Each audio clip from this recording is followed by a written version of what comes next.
We're there, folks. We are at not just the end of the week. It is a Friday that precedes the day preceding the day. It is Christmas Eve squared, or Christmas Eve Eve, as we've come to call it in the household. No better day than this. Now, you can get Christmas and get excited about it on any day of the week, but when it falls on a Friday, Saturday, or Sunday, it's like a little bit of extra Christmas magic right there. You guys call it Christmas Eve Eve? I just did. No, that's not Christmas Eve Eve. What's Christmas Eve Eve? Today is Christmas Adam. Because Adam comes before Eve. Today is Christmas Adam. This is what we call it in my house. Do we have to go back through the Stanford-approved list of names? I'm not even sure we can say Adam or Eve anymore. That is true. Yeah, that's one of the things that in my house. Maybe it's Steve. Is this Christmas Steve? It could be Christmas Steve. That's the awkward one after. Christmas Pat, because then it's... Yeah, that's right. It's Pat. So, yeah, in our house, it's Christmas Adam. So, Merry Christmas, Adam. Oh, well, congratulations on that. I hope there's a T-shirt. Yeah, everybody's noticed. Yeah, our house is a little weird, and I'm happy about that. But, yeah, well, and what I appreciate is over the course of time, we get little glimpses into the Pandora's box that is the Thorpe household. Yes. I like that little bit. Yeah. There were snakes to begin with, and I think especially when we're talking Adam and Eve, when we go with the guy who actually trains the deceiver. Yep, I know. I actually was working with one of them yesterday. So one of them was out and fed one of the other ones day before. He hadn't eaten in a while. He's been a little chunky, so he had to wait a while.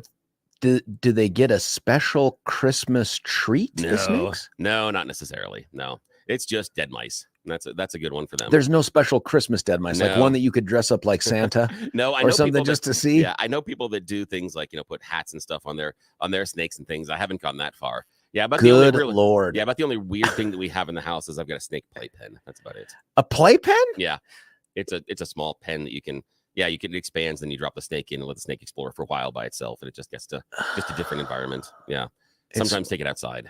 Yeah, listen, at some point we're going to have to take viewers, because we have the YouTube channel right now. True. And we're getting very, very close to our initial goal. Yeah. We're way ahead of pace, but we want to keep this thing going. So folks, if you're out there listening right now, that's super awesome. Keep that going. Even if it's on a podcast. Hello, podcaster. Yeah. When it gets warm in the summer, I could bring one in.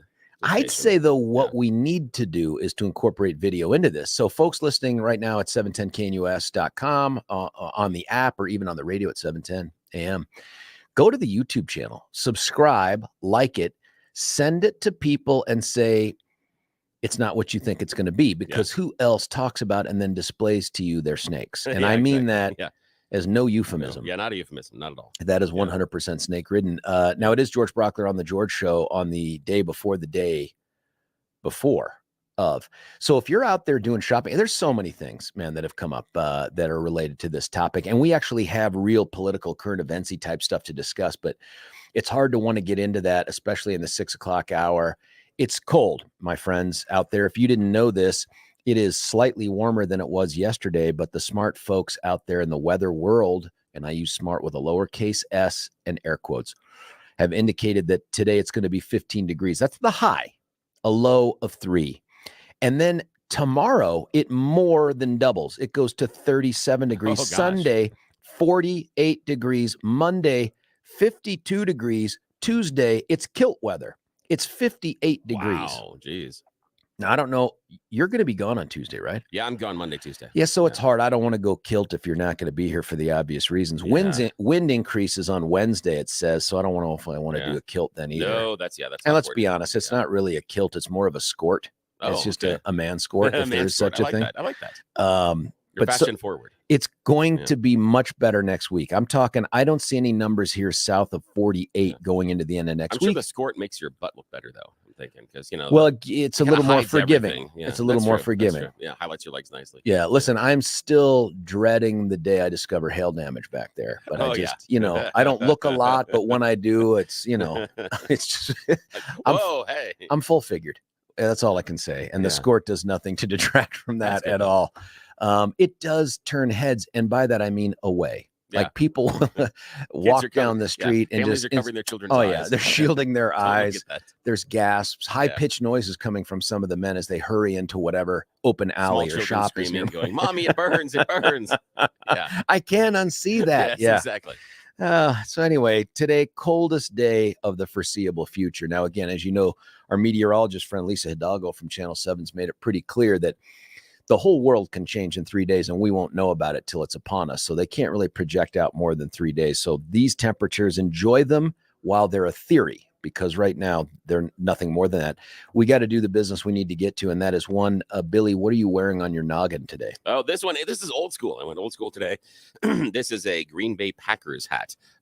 When I grew up, there were 2 teams in the household that you were allowed to root for. What? Number 1 was the Broncos. Number 2 was the Packers. Why were you allowed to root else for them? Was blasphemy, because my mother grew up in a very, very tiny town in Wisconsin. Okay. And so the Packers were a religion. In fact, one of my earliest baby pictures is of me in a Green Bay Packers helmet holding a bottle, and I'm drinking out of a bottle. So yeah, and it's not a liquor bottle. Is it a bottle shaped like a glass from Duff's beer? I know it should though. Yeah, it should be though. So that's like early on, the first 2 pairs of like sports themed pajamas I remember having are a set of Denver Broncos and a set of Green Bay Packers. And there were the old school ones where, it was almost like the early flannel, but they had to be treated with that fire resistant stuff. So they were still slightly itchy. So yeah. I would say flame retardant, but we can't say, according to Stanford, we can't say retardant anymore. Yeah, or flame. Yeah. Or we can't say flame. It's temperature. Yes, exactly. We have this thing that we do every Christmas, and it's right on Christmas Eve, we give each of the kids some jammies. You know what I mean? Really? Some pajamas. And we've been doing it. And it's great when they're little.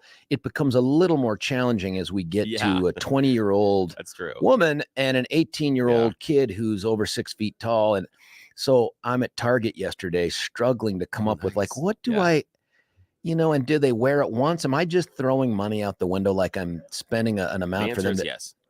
Maybe that's the case. And then they're sports themed typically, in the past, and then the sports thing went away for some of them, but not for Graham. And so it's jammies, the one pair that I'm looking for, and I know they're out there, just can't find them, are the old school, like Old West red ones. Do you know what I mean? The long sleeve, long leg with the drop, the little door in the back, little buttons, not Velcro. That's so modern. The little buttons that you have to struggle with as things start moving south, and you can hear internally the sound of a truck backing up, like boop, boop. And then if you break that button, then you're flashing everybody, giving half cheek all the time. Which is fine. I mean, it's family. They've probably seen it before. I was reminding my kids that. They're like, oh yeah. I'm like, listen, you have both thrown up and pooped on me. There's not a heck of a lot left that you can do. And the other one as well. Yes, exactly. I mean, that happens. Yes, and again, all the time. Yes. You have 4 kids, so you'll appreciate this. There's just something that happens. And for folks listening out there, if you have more than 2 children, you know what I'm saying? I'm not blaming or denigrating anybody who's got 2 or less kids. That's your own decision, right? But there's something that takes place between 1 and 4. Every little thing, 1 is special, like first steps and crazy stuff. 2, you have a heightened sense of how fragile they are. Like if you drop a binky, you drop the little thing on the carpet. I mean, it could be on carpet you just scrubbed. You freak out, you grab it, you rush to boil water. And only when it's at the temperature of the surface of the sun do you dip it in there with special tongs that are also sterilized, pull it out, quickly run it under distilled water, and then you allow your child to then suck on it again. By child number 4, if you found that same binky in animal excrement, you would pick it up, stick it under your armpit, wipe it off, put it in your mouth, and then put it in their mouth. And then you would just move forward. The standards are so different between 1 and 4. Oh yeah. By the time you get to 4, you like grab the binky and go, well, did it fall in poo? And if it did, that's not the end of the analysis. You're still in. Yeah. You're like, well, I can just wipe that on my sleeve. Yeah. Can I see it? If I can get it off, can I see it? And so that also impacts Christmas as well. Things get more expensive. Their demands, I mean, their requests are much bigger. I don't know, Billy. It's tough. You want to make it a special day, and it always will be for parents. You know what I mean? And that's what I want for my kids is I want them to come away from these last few years at the house before they go off and do their own thing. And I want them to always remember that, and think, yep, I loved Christmas. Yeah, that it was fun. One of the things that the change that my wife and I did once we crested over that 2-child limit is we decided taking the kids and getting them ready and then going from house to house and doing multiple family things, is really just organized torture and not a lot of fun. So we implemented, after the third one, implemented the rule, no, we are going to stay at our home on Christmas. If you want to see us, you know the address. And it has been a life changer. Really? Yeah, we have altered. All the other family stuff happens either on the 24th or on the 26th. Oh, yeah. The 25th, we've just cleaned locked house. down. Yeah, cleaned house. Doesn't matter. In fact, my kids have a goal to not get out of their pajamas the entire day. Oh, that's a good goal. Oh, it is a wonderful goal. And we actually host my parents and my brother and his sister and my sister-in-law come on over, and they have dinner with us on Christmas. Many times we are still in our pajamas, but we will do Christmas dinner. We just ain't getting dressed and going anywhere. No. Do you wear them when you go to church?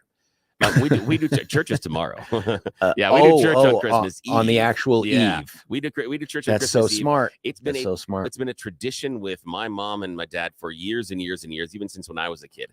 So that was just always been very special. The problem is, though, you got to show up like an hour and a half before church. Oh, man, because people like me, the C&E Catholics, who have somehow figured out a way to miss the other 50 Sundays. Exactly. Yeah, we're in that boat too. So yeah, we got to show up early, and that's a danger thing. So yeah, and that also, growing up, we were always Saturday evening churchgoers. Sunday was always for other stuff around the house. Exactly. But I love the stay in the pajamas thing. Oh, it is fantastic. And speaking of folks that are helpful in the pajama area, our texters. Oh, yes. Texters have come in and said this: those drop drawer jammies thermals might be at the Army surplus store. Another texter says surplus store on South Broadway may be able to find your, quote, union suit there. Nice. Those aren't pajamas. That is long underwear, and it's called a union suit. I love these people. Morning, George. That's Billy. Great. Continues to move up in my eyes. As a team owner, it's always good to find another Packer fan. I think I had those same PJs. Oh, yes. Oh, you're my friend. Unbelievable. Okay, my Packers friend. You and me, we're talking just us. We'll ignore George for a second. Yeah, and the rest of the listeners, yes. Sure. Funniest story that I had when I was younger is I didn't understand quite the G on the side of the helmet. And I had to be probably 5 or 6. And I distinctly remember this because every adult in the room just went nuts, like spitting, whatever they were drinking out, their food came out, everything else.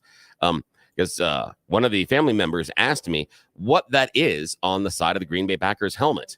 And I said, well, looks like a hook. I think they're the hookers. in fact, you were right, Brett exactly. Favre. Yeah, it's just I was seeing the image reversed. I wasn't looking at it right. So yeah, that's one of the things that my mom always reminds me of, that I was rooting for the hookers. Oh, well, and that hasn't changed. Not at all. I mean, I don't know if anyone remembers Mark Chimura or Brett Favre. They've each had their own horrible issues. Low key, I have a signed photograph from Brett Favre wishing me the best on my wedding to my wife. I've got a signed photograph. Yep. How is that possible? Yep. I also have a signed photograph from Brett Favre saying, hey, how's hello. It hanging? It says, hello, Bill. Hope to see the Broncos in the Super Bowl. And it was the year that the Packers faced the Broncos. No way. Yeah. That's gold, man. That is gold. Yeah, I've got that signed by Brett Favre. You've got to have that hanging in the house. That is legendary. Oh, it's amazing. Did you send him a copy of it back with your own inscription on the bottom? No, but he did. The family member that had to sign it for me, he remembered that the next season he goes, damn it. Yeah, that's gold, man. Yeah, so you got to get Elway now to sign and send something back. I know. Great memories. I do have an Elway jersey. Loved meeting you at the Super Bowl. Exactly. Thanks for the tip on the helicopter. Yes, that's what I need. That's what I need from him.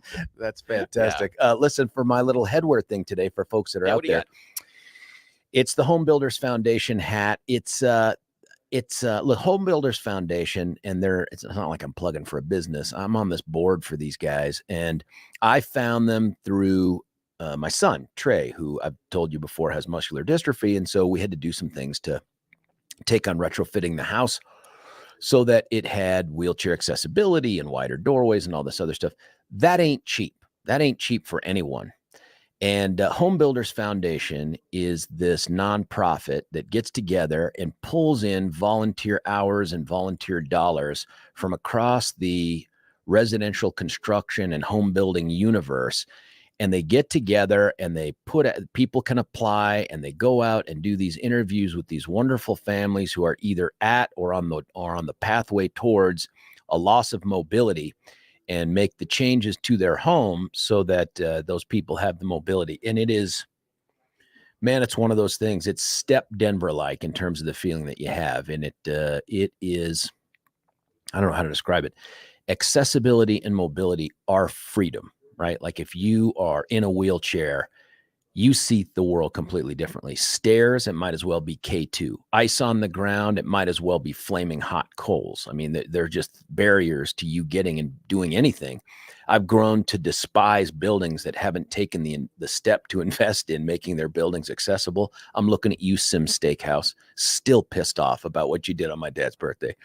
Nonetheless, they're a great organization. And when I became a member of the board, they gave me this fancy, cool hat, and there's not a lot of places to wear it. And I'm like, you know what? I'm flying the colors today. It feels Christmassy in terms of their mission, looking out for the little guy. And that feels like a little bit of Christmas. That is really cool. That is a fantastic story. Now, I feel a little hat shamed here. No way. No way. No. I mean, nobody's going to be texting in and say, "Oh, HBM." Blah, blah. But that's a wonderful story. That is a great. That's a great. But it is when I saw it this morning. What is that? I've gone to these interviews with some of these folks, and the ones with the kids just rip your heart out. Oh yeah, I bet. And they don't know it yet. Like they don't, you know.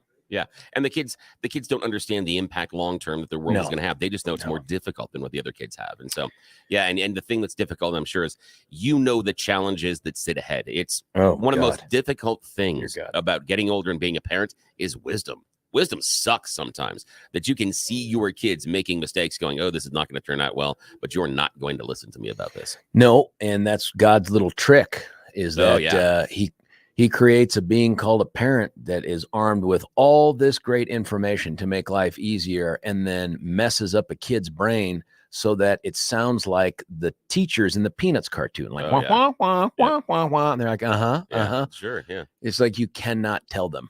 Yeah, you just can't tell them. Had that experience with my 8th grader just earlier this week. It was something my wife and I said, "Hey, this is going to happen. You got to watch out, and this is going to happen." And it had to do with a diet change. And sure enough, it happened. She goes, and she turns around. I didn't know it was going to. I'm like, I could have sworn we had a conversation. That's right.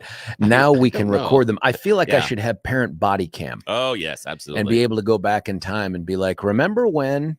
It's like there's that one advertisement right now, and I don't remember who the advertisement's for, because then obviously it's not an effective advertisement, but they have a disagreement and they go to the videotape. Yes. Yeah. And see who was right. Yeah. I like that. It's a sports thing for sure, but they go to the videotape on it. It's awesome. Yeah. That's genius. Speaking of other things that are genius, Mark Crowley, who is the guy that duct tapes and ball bearings this show together technologically every single morning that he can drag himself out of bed, he brought in some goods to eat.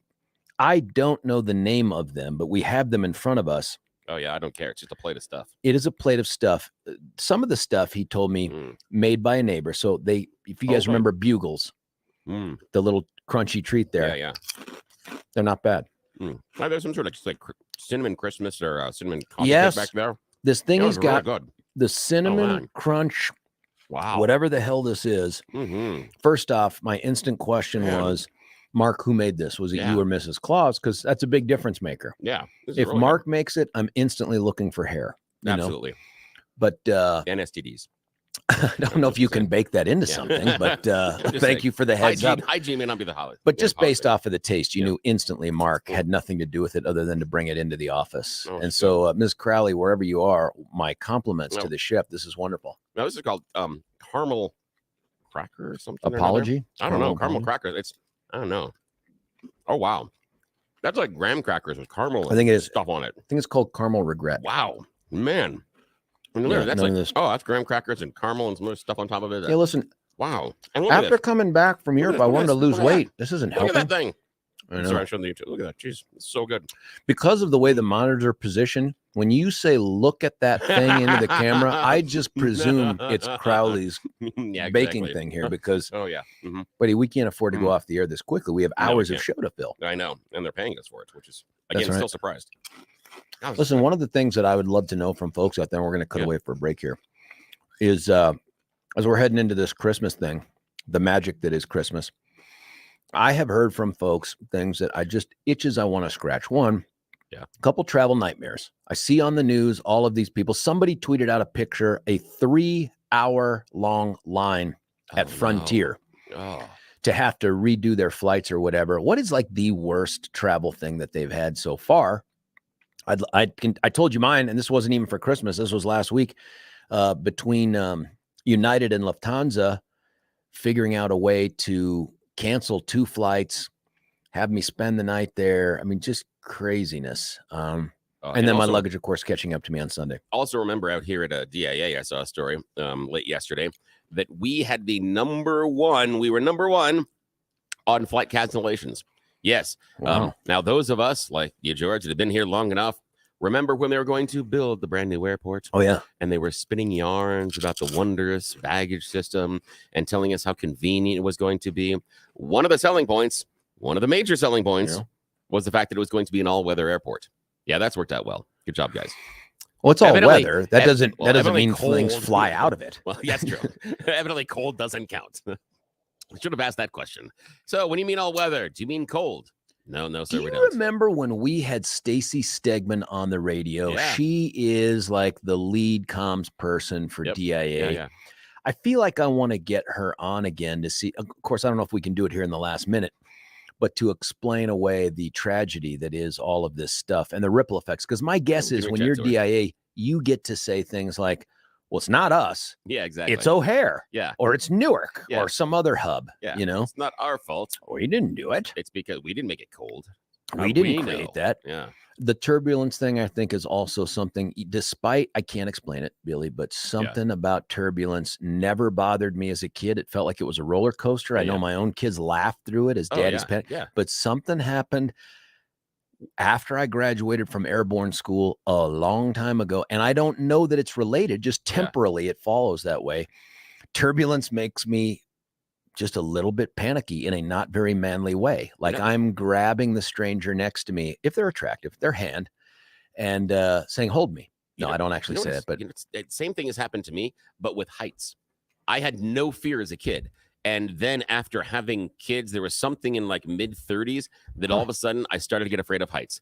And it is ridiculous. I don't know what it is because I never had this feeling before. And the first time in like my late 30s and early 40s that it hits me, I was a little panicky. That was a little bit like, wait, I don't know this. I have not experienced this before. That was very strange. You just made me feel a lot better about my little phobia. Thank you. Yeah, you're welcome. I don't know what that. I don't know what fear of turbulence is. It's not really a fear of turbulence. It's really a fear of crashing. Yeah, that's true. It's also an excuse to have that personal contact. Exactly. And it's not really a lack of consent thing, because in those moments of terror, and you know how it is, man, you're on the plane. I'm relying on every other veteran flyer and the flight attendants to react in a way that lets me know that it's just me. Yeah, I'm the one making pee-pee, not them. But flying at one point across the Atlantic Ocean, which I presume is the direction we took when we were coming back from Europe, everyone on the plane is doing their thing. We start hitting some major bumps. Now, I haven't been looking at the map, but I'm pretty certain we're over Viking crossing country. Do you know what I mean? Like maybe it's the Bermuda Triangle. I don't know. And the captain quickly comes on and simply says, flight attendants, take your jump seats. And I thought, oh, that's it.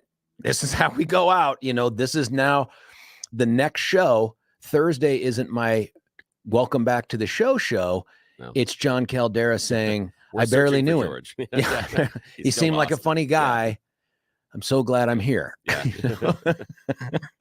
And who's eating the coffee cake then? Who's doing that? Yeah, but we would have put up a commemorative volleyball for you, in the corner like Wilson. I wonder if they would name something after me here. But unfortunately, probably one of the urinals. Again? Yeah. I mean, how many can you have in one place?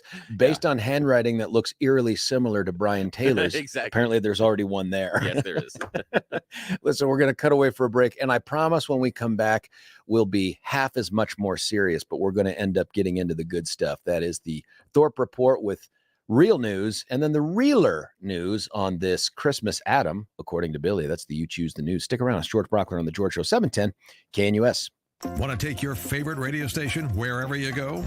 Well, now there's an app for that. No matter where you are, stream your favorite shows. Tap the app to listen to podcasts. Talk back to your favorite local hosts. At the tone, leave a message. Call the show. Set your alarm. Enter contests and win prizes. All in the palm of your hand. Available now for iOS and Android devices in the App Store or Google Play. And best of all, it's free. Download today.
Kelly Michaels Singers.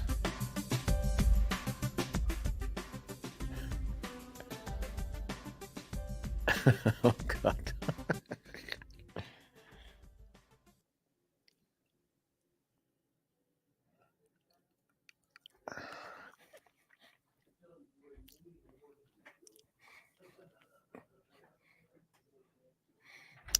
My good God, Billy.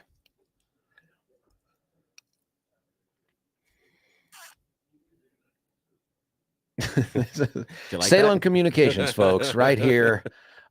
Yeah, I'm gonna have to talk to HR later. But I earned it. I think they dock your pay right there. It's not that much. That's okay. Gibbs just pressed a button somewhere. It? Yeah. Not only not supersize, you're gonna have to return the wrapping paper. That's true. That covers most of the gifts you shoplifted. Yeah, that's Bob Rivers. Yeah, he's a lot of stuff. We got another Bob Rivers thing coming up later. We're gonna do some special Christmas songs that I picked out yesterday. Some will be like that. Some of them are going to be much more traditional. Some are going to be things you probably haven't heard of before. So like that.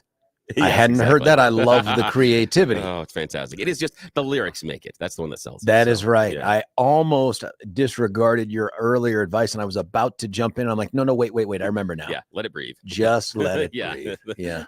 That was a wonderful Cabernet of some kind right there.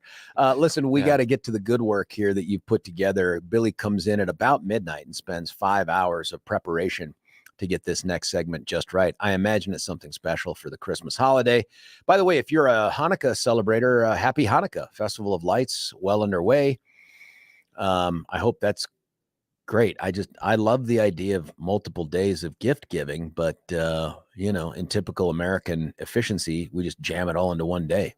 Yeah, we say 8 days, no, one. Better. Yeah, it's just too much. We got too many things to do. We're too busy. Got to go out there and look for weed or something, mushrooms. And people are texting in here, OMG, a lot of concerns. I think I don't know if that's the concerned emoji, but they should. I'll have to blow it up. Let's get to the good stuff with the Thorpe Report. And sir, you choose the news. It is our own Christmas Adam. Billy Thorpe. Thank you, sir. Well, Governor Jared Polis yesterday granted clemency to 24 people in Colorado's criminal justice system.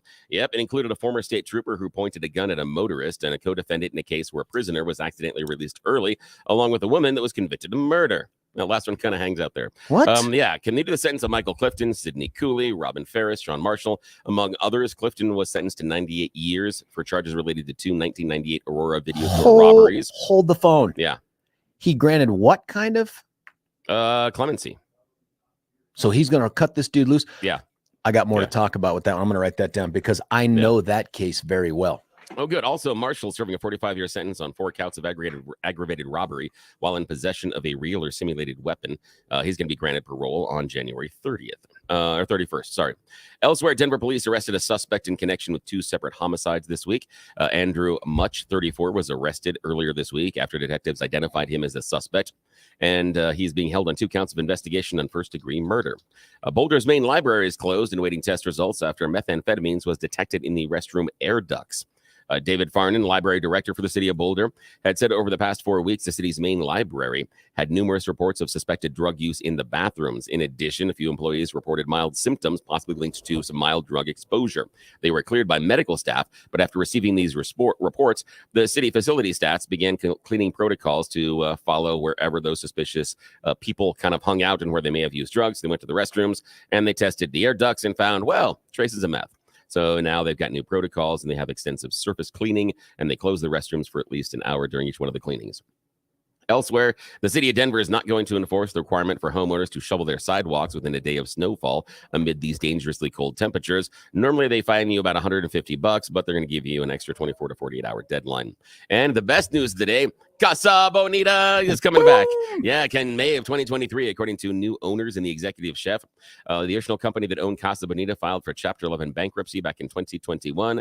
But then the guys from South Park, Matt Stone, Trey Parker, came in and rescued it, along with Dana Loca Rodriguez, who is the executive chef and culinary partner for Casa Bonita. They released a YouTube video yesterday afternoon to say that in May 2023, we can all go back to the Casa. I'm very excited, although I know it's going to be full for quite a while, so I'm probably going to wait until I actually go and hang out there. But I'm really excited to enjoy the new Casa Bonita.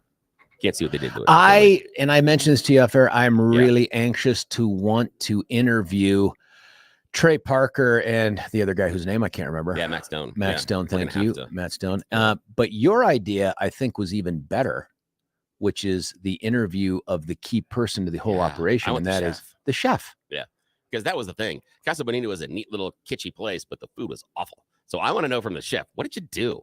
Because the only thing you could order was that taco salad. Everything else was just, a hellscape of things that had been scraped off the bottom of a garbage pail. And so what is that challenge? Because you've got to totally remake the menu, but also, you've got generations of prejudices that you have to now overcome. So I'm hoping for that one. Yeah, interesting. I just want us to do almost like a podcast interview, but something where we're walking around, nobody's there. It's just the worker bees. They're taking us on the tour. Maybe they let us do the cliff dive. I don't know. Oh, I hope so. Well, I know there's probably going to be a media day. So all I'm saying is bring your Speedo, because I'm more than willing to create a distraction. Oh, wait a minute. You have to be dressed for the cliff dive? Well, I thought you were going to dress the part. But if you just want to do it, if you just want to go, I'm more than happy to create a distraction so you can climb up there and just jump. I will do that. That goes viral right there. What's that crime, by the way? The DA asks. Well, is that a trespass of some kind? It doesn't feel like a felony. No, it feels like it's a misdemeanor. I mean, and seriously, can they really charge you for having fun? I think that's what you say in the court. Is I sir, think historically really gonna put me away we've answered that with yes. Yeah, clearly. that's true. Yeah. And according to your story about Polis commuting 24 sentences, are we really going to punish you completely for your violent criminal acts? And it turns out the answer is no, we're not. No, not in the least. And speaking of things that are not punished quite enough or long enough, yes, it is time. Great segue. Yes, for You Choose the News, everybody's favorite radio news game show, where we have scoured the interwebs to find ridiculous stories and then put stupid headlines just to play this fake radio news game. And I ran out of time to make a sponsor today, so I didn't sign the check, and so it's kind of disappointing. So we're just going to have to go right to the headlines. Alrighty, sir. Here are your choices. Headline number 1, is sainthood next? Headline number 2, hope it works better than translate. Headline number 3, flatulent fracas. Headline number 4, entrepreneurship is a parasite. Alrighty, your choices again, sir, are 1, is sainthood next? 2, hope it's better than translate. 3, flatulent fracas. 4, entrepreneurship is a parasite. Your choice, sir.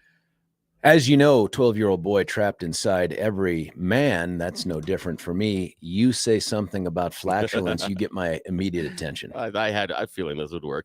Now, here we're going to travel across the sea to Kenya, and specifically the Kenyan Regional Assembly. They were having a heated debate recently about market stalls, when all of a sudden, debate was disrupted. Dun, dun, dun. A horrible, foul stench began to just waft over the assembly. Each member getting more and more sick, saying there's no way we can possibly continue. And then Julius Gaye jumps up and says, Honorable Speaker, one of us has polluted the air, and I know who it is. But the member that he accused of letting loose and breaking wind and letting that foul stench escape from their body is said to have replied, I am not the one. I cannot do such a thing in front of my colleagues. In fact, have you ever heard of, have you smelt it, dealt it? I may have added that last part, but hoping to clear the air, the assembly speaker, I'd like that. Yeah. Edwin Cage then instructed members to step outside and take a break from the chamber. Reports say that he also asked officials to bring in air fresheners to then make it pleasant again and get whatever flavor you want out of my office, whether it's vanilla or strawberry, just make the smell go away. They said they cannot continue sitting in an environment that smells so bad. Obviously, they've never been hot boxed when they're in college. But, I'm just saying. Nobody's Dutch oven them. Did someone own up to it? Yeah. No, or not Conestoga, covered wagon. There's a whole bunch of different terms that you could play. Yeah, and in the winter, that makes it more likely. It does. Yeah, so no. Nobody actually fessed up for it. So the flatulent person responsible is still out there. So they still, I don't know. Billy, do you find in the Thorpe home you blame it on the snakes? Yeah. Like you go, oh my God, that was actually, Priscilla. The dog is super convenient. I'm just saying. Yeah. I'm just saying daddy here may be a little gassy sometimes. The dog's always around, and so it's nice to pawn it off. And although yesterday the dog went outside and it was so cold outside, she looked at me as if scorning me, like, you did this. It's your fault it's so cold. Turn on the heat, Mr. Exactly. Man. What are you doing? Okay, your next choice, sir. Is sainthood next? Hope it works better than translate, or entrepreneurship is a parasite? Translate. Hope this works better than Translate. This is Google's newest product. They're always trying to roll out new initiatives to make your life and mine better. And earlier this week, they decided they have a new Translate device that is going to digitize doctor prescriptions and expand search functionality. You'd now be able to add text, screenshots, and images to your inquiries using a new multi-search tool in the giant search engine. So basically, it's a search and video kind of a function that you could sit there and take a picture of your prescription and then upload it, and they'll translate it, and they'll find you good places to shop for the prescription and some other stuff. I'm just wondering how they're going to read the doctor's handwriting. That's what I'm really curious about. How good are they at doing that? And all I'm saying is, if Google has figured out a way to read the doctor's handwriting on the prescriptions, is that true? Yeah, that's what they say they can do. Impossible. So if it is accurate, then we need to start using those in some of those voting machines. This is how AI kills us, by the way. They're like, oh, that right there, that's not the little blue pill. Yeah, no. That's opioids. You don't need all of that heart medication. How about Tic Tacs? Did that say 10 milligrams or 10,000 milligrams? Exactly. That's what they're going to do. Texters, by the way, Billy, weighing in here on your first story, and it was Desmond Toot Toot who dealt it. That is really good. These folks are brilliant. Fantastic. Out there. That is wonderful. Good job. Okay, keep them coming. Final choice this morning. Is sainthood next, or entrepreneurship is a parasite? Sainthood. Because of the holiday, yes, right? Exactly. Because of the holidays. And this is the big question they're actually asking in Argentina. Perhaps sainthood is next, because right now the Argentinian press is reporting that the Central Bank of Argentina is studying a proposal to place the image of Lionel Messi, captain of the Argentinian team and Paris Saint-Germain player, on the Argentinian peso. Yes, because he won the 2022 World Cup, they're looking at putting his face on the front of the peso. There's also a drop that puts the team on the back of the peso. The officials of the central bank are studying options to celebrate the historic coronation of the team that won the World Cup for the first time since 1986. Actually, after winning the 1978 World Cup, they did commemorative commercial coins they released with players' names and faces and stuff like that. Newspaper pointed out that one of the options is to print Messi's image on the 1,000 peso. Which is worth $1. Yes, because that would have his number 10, beginning the word, the number 10, 1,000. So, yeah. So that would be kind of cool. So he may actually have his face on money, which I don't know. That is kind of that's bragging at next level, because all the time he could sit around with all his friends, etc. And it was like, yeah, well, I won this, I did this. Yeah. Like, yes, but do you have your face on money? Do you have your face on money? Yeah, your face on the money. I think for us here in America, we've typically reserved that for something non-athletic. We've had some electeds, we've had the non-electeds, right? And the difficulty there is you also have to be dead normally here. That's kind of one of the barriers. That I think about it is death. So I don't know anybody live so people. Much, maybe not so much. In Argentina, which, by the way, should be the policy with all things government attempts to name. And so there's a move right now. It's in the $1.7 kajillion omnibus bill that would name some crap for Nancy Pelosi. It would be like the Pelosi something. I'm like, can we at least let her expire? Shouldn't it be like the Hall of Fame? You have to be out of the game for at least 5 years. In this case, you have to be off planet for about 5 years, so that if you're truly worthy of it, this isn't some homage to my former boss or someone who still wields influence. It's this person's in the rearview mirror. Exactly. Have they been great enough to withstand the test of time? Yeah, I still that we have rushed to name things after people, etc., because of these type of things and before, and it's a bad idea. We did have the Sheriff Sullivan jail here in Arapahoe. I don't know if you remember the controversy surrounding that, but it turns out he may have engaged in multiple felony acts that culminated with him and some other dudes who he gave drugs to. Nonetheless, the other thing though is that to a certain point though, the fact that we had the Sullivan jail, and then the Sullivan does the illegal things. It's kind of apropos then. I'm kind of, they chiseled, I'm thinking, maybe it was on brand. Chiseled his name off in the middle of the night, man. They sent people out there. I just wonder if it was inmates they had do it. Like, get up there. I'm a little disappointed they chiseled his name off. I just would have put something like a sign underneath that said, slept here. Or sleeps here. Yeah, exactly. I thought they missed this marketing opportunity. I tried to name the DA's office in Centennial. We have 4 counties. That's the biggest one. That's the mothership. I tried to name it after two of the great DAs that have been in the jurisdiction. It's only been around since the early to mid 60s. One is Bob Gallagher. The guy was DA for 28 years, and the other is Jim Peters, both of whom had passed on at the time.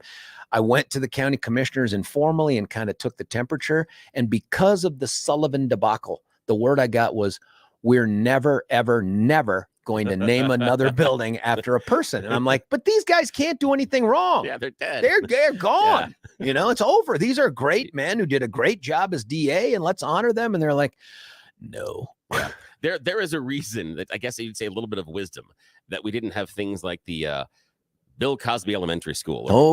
Do we know that? Or the, Or they saw the bottom pops. Yeah, exactly. That's the thing is, at least we didn't do that because, there was a time in which we could have been naming everything after Bill Cosby, and boy, would that be awkward. That would have not been good. Well, that is the end of today's Radio News Game Show. We've got to go to a break to see if we can even get out of this hour on time. Thanks for playing Either along. way, your revelation to me about something I should have known about, which is this this clemency for Michael Clifton. I want to talk about that story so folks know how we got here with a dude who was convicted at trial of 2 separate armed robberies, why he just got sprung from prison decades early. When we come back, you, me, whatever time we have left, and then we'll keep moving throughout the rest of the show. It's George Brauchler on the Christmas Adam version of The George Show, 710 KNUS. Want to take your favorite radio station wherever you go? Well, now there's an app for that. No matter where you are, stream your favorite shows. Tap the app to listen to podcasts. Talk back to your favorite local hosts. At the tone, leave a message. Call the show. Set your alarm. Enter contests and win prizes. All in the palm of your hand. Available now for iOS and Android devices in the App Store or Google Play. And best of all, it's free. Download today.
Sounds a lot like Sting right here on 710 KNUS. George Brauchler with you, finishing up the final minute-ish of the 6 o'clock hour. We'll be with you, though, for 3 more, 7, 8, 9. And then in 10 o'clock hour, we turn it over to Charlie Kirk, who I believe is a Kwanzaa guy.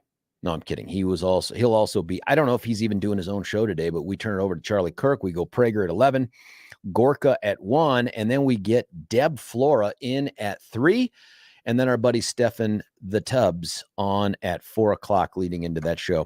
Stick around. I want to update you on some of this clemency stuff. Did not see this coming. There are a couple things I want to tell you about that are going to make you smarter than the average bear out there. Stuff the media just seems to have missed or doesn't care about. Stick around. It's me, George Brauchler. This here show, The George Show, right on 710 KNUS.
George Brauchler back with you here on hour 2 of the Christmas Adam George Show on 710 KNUS. Billy, who be that?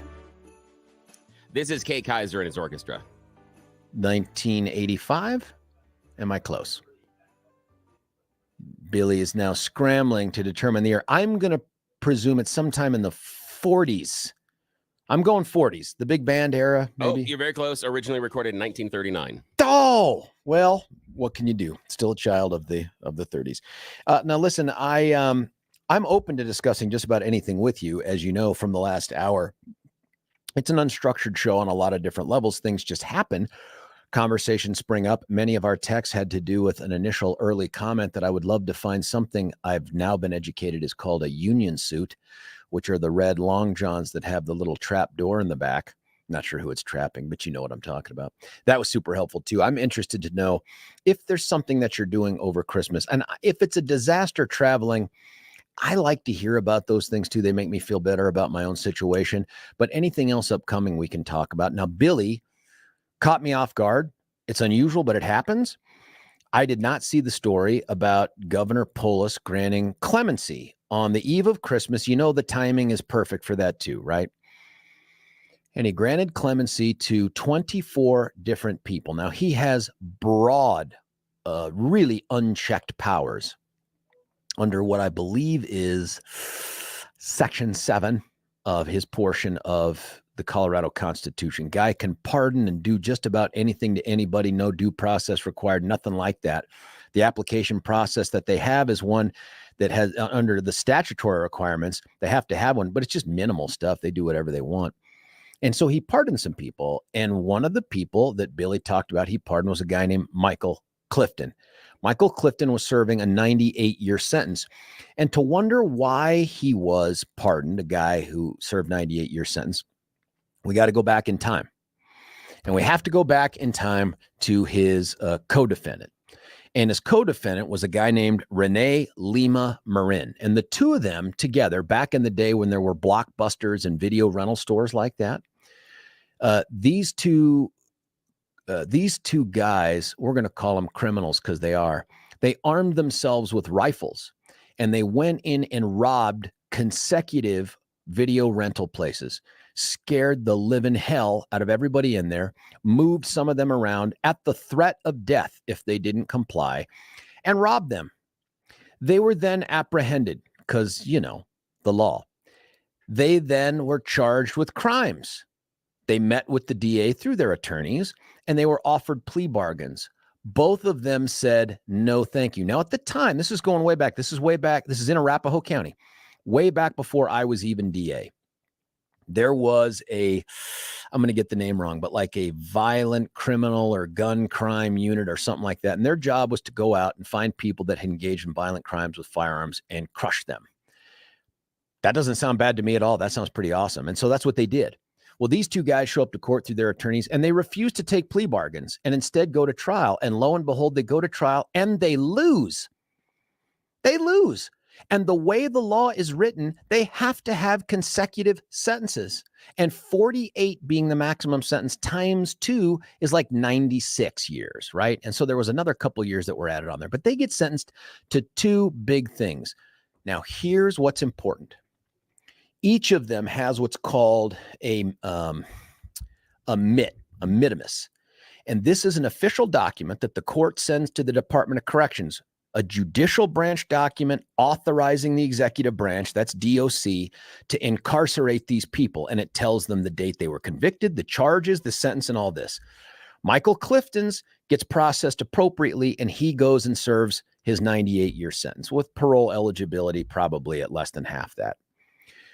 But Rene Lima Marin, actually, you know what? That's incorrect. Michael Clifton's paperwork is screwed up too. Here's what happens. Both of these mitimuses incorrectly say concurrent versus consecutive on the sentences. In the normal universe, and when I say normal universe, I mean every single public defender client who is ever convicted of a crime that results in prison appeals it on your and my dime. And that's fine, but they do that. And so what happens in every single circumstance is when there's a mistake on the mitimus, once somebody appeals, that mistake is caught by the Court of Appeals every single time. and it's corrected. So what you need to know is every single person appeals, and every single mistake on a minimus gets corrected because they appeal. So Michael Clifton, he appeals, and the mistake gets found, they correct it, and he gets sent to prison. Renee Lima Marin, interestingly, public defender goes and meets with him, and uncharacteristically, when I say uncharacteristically, in 27 years of doing this, I've never heard of someone not appealing a conviction resulting in decades of prison. Ever, never, never. They make the decision, shh, let's not appeal. So he's got dirty hands on this, and he agrees not to appeal. And of course, the defense attorney can't go, hey, judge, you made a mistake. You said concurrent instead of consecutive. Can't do that. That's not zealous representation of their client. So they lay in the weeds, and he goes off to prison knowing that if he just stays quiet long enough, if someone doesn't go back and look and correct it like they would if he appealed, he's going to be paroled early. And sure enough, he does. He gets cut loose decades early. Fast forward to when I'm the DA.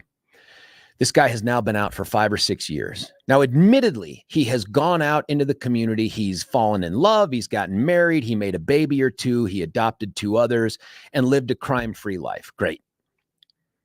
Someone in my office gets contacted by a member of the bench, a judge who had just on a whim, who prosecuted this guy, looked him up on the Department of Corrections inmate locator website, because everyone in prison in the state you can find on that website.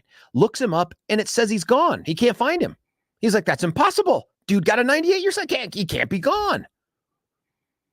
So he reaches out to our office. Our office looks around, and sure enough, we discover the 6-year-old error from this. Or actually, it's more than 6-year-old. And we do the only thing we are ethically bound to do, and that is to notify the court a mistake was made. The court then issues a warrant for his arrest. They hook him up, and so begins this saga where I take all this blame for, how could you take him up? I'm like, hey, folks, it isn't me, right? I'm not the one that prosecuted him. I'm not the one that sentenced him. I'm not the one that did a little wink, wink, nudge, nudge for the mistake in his minimus that allowed him to get free when he shouldn't have been. None of that's me. All I did was to notify the court of an error in its order. It took the next steps. So this guy goes back into jail, and of course there's all this public outpouring, and he's lived a crime-free life and all this stuff. Meanwhile, Michael Clifton is trapped in prison with no such vehicle to get out. No one's made a mistake on his that wasn't caught. Meanwhile, he has been awful in prison. A lot of behavioral violations. That's what we were told. So he's not in the same position. Well, Judge Samore, who's now Justice Samore, he was the judge from the Aurora Theater case. He was our chief judge at the time. I've got boundless amounts of respect for him. This isn't about him. He ends up ruling that the sentence, I can't remember what constitutional provision he ruled under, but he ruled that it would be unconstitutional now, maybe cruel and unusual, to have cut this guy loose, even though it was the system's fault for doing it. And he played a role in it, folks. He played a role in it by not appealing when everyone else on the planet Earth would have. And so he cut him loose. However, he was here illegally. He was here illegally because he has the felony conviction. He was here. And when I say illegally, he didn't break into the country. I mean, his parents brought him over from Cuba. And because of whatever tenuous citizenship issue he had, when he was convicted of the felony, he was going to be deported. So immigration starts up deportation proceedings. And so Governor Hickenlooper rushes forward before those proceedings can even be held and grants this guy a full pardon. And when I say a full pardon, I mean there's a provision in the law that says you can pardon someone but still withhold their ability to possess firearms. Why would you do that? Oh, I don't know. Maybe they committed a crime involving firearms. But nope, whoever the geniuses were in the ear of then Governor Hickenlooper convinced him to put this guy in a position to go out and buy more guns. And so they did, and they pardoned him. Meanwhile, Michael Clifton, he's freaked out. He's like, well, wait, my co-defendant did the same thing I did. I'm in prison now for 98 years because I actually appealed my conviction, which anybody and everybody does in my situation, and they caught the error. Pretty compelling. Unfortunately, he had not lived a very exemplary life in prison. So, of course, Governor Hickenlooper did not entertain changing his sentence. Well, now fast forward to Governor Polis. And if you look at Governor Polis's letter, he says in there, you've done a good job in prison or worse to that effect. That ain't true, folks. He may have found God since. I don't know. And the letter that the governor issues says that he found, what was it here? I'm going to read it to you. All of these are published, by the way. They have to be. And he says, blah, blah, blah, blah.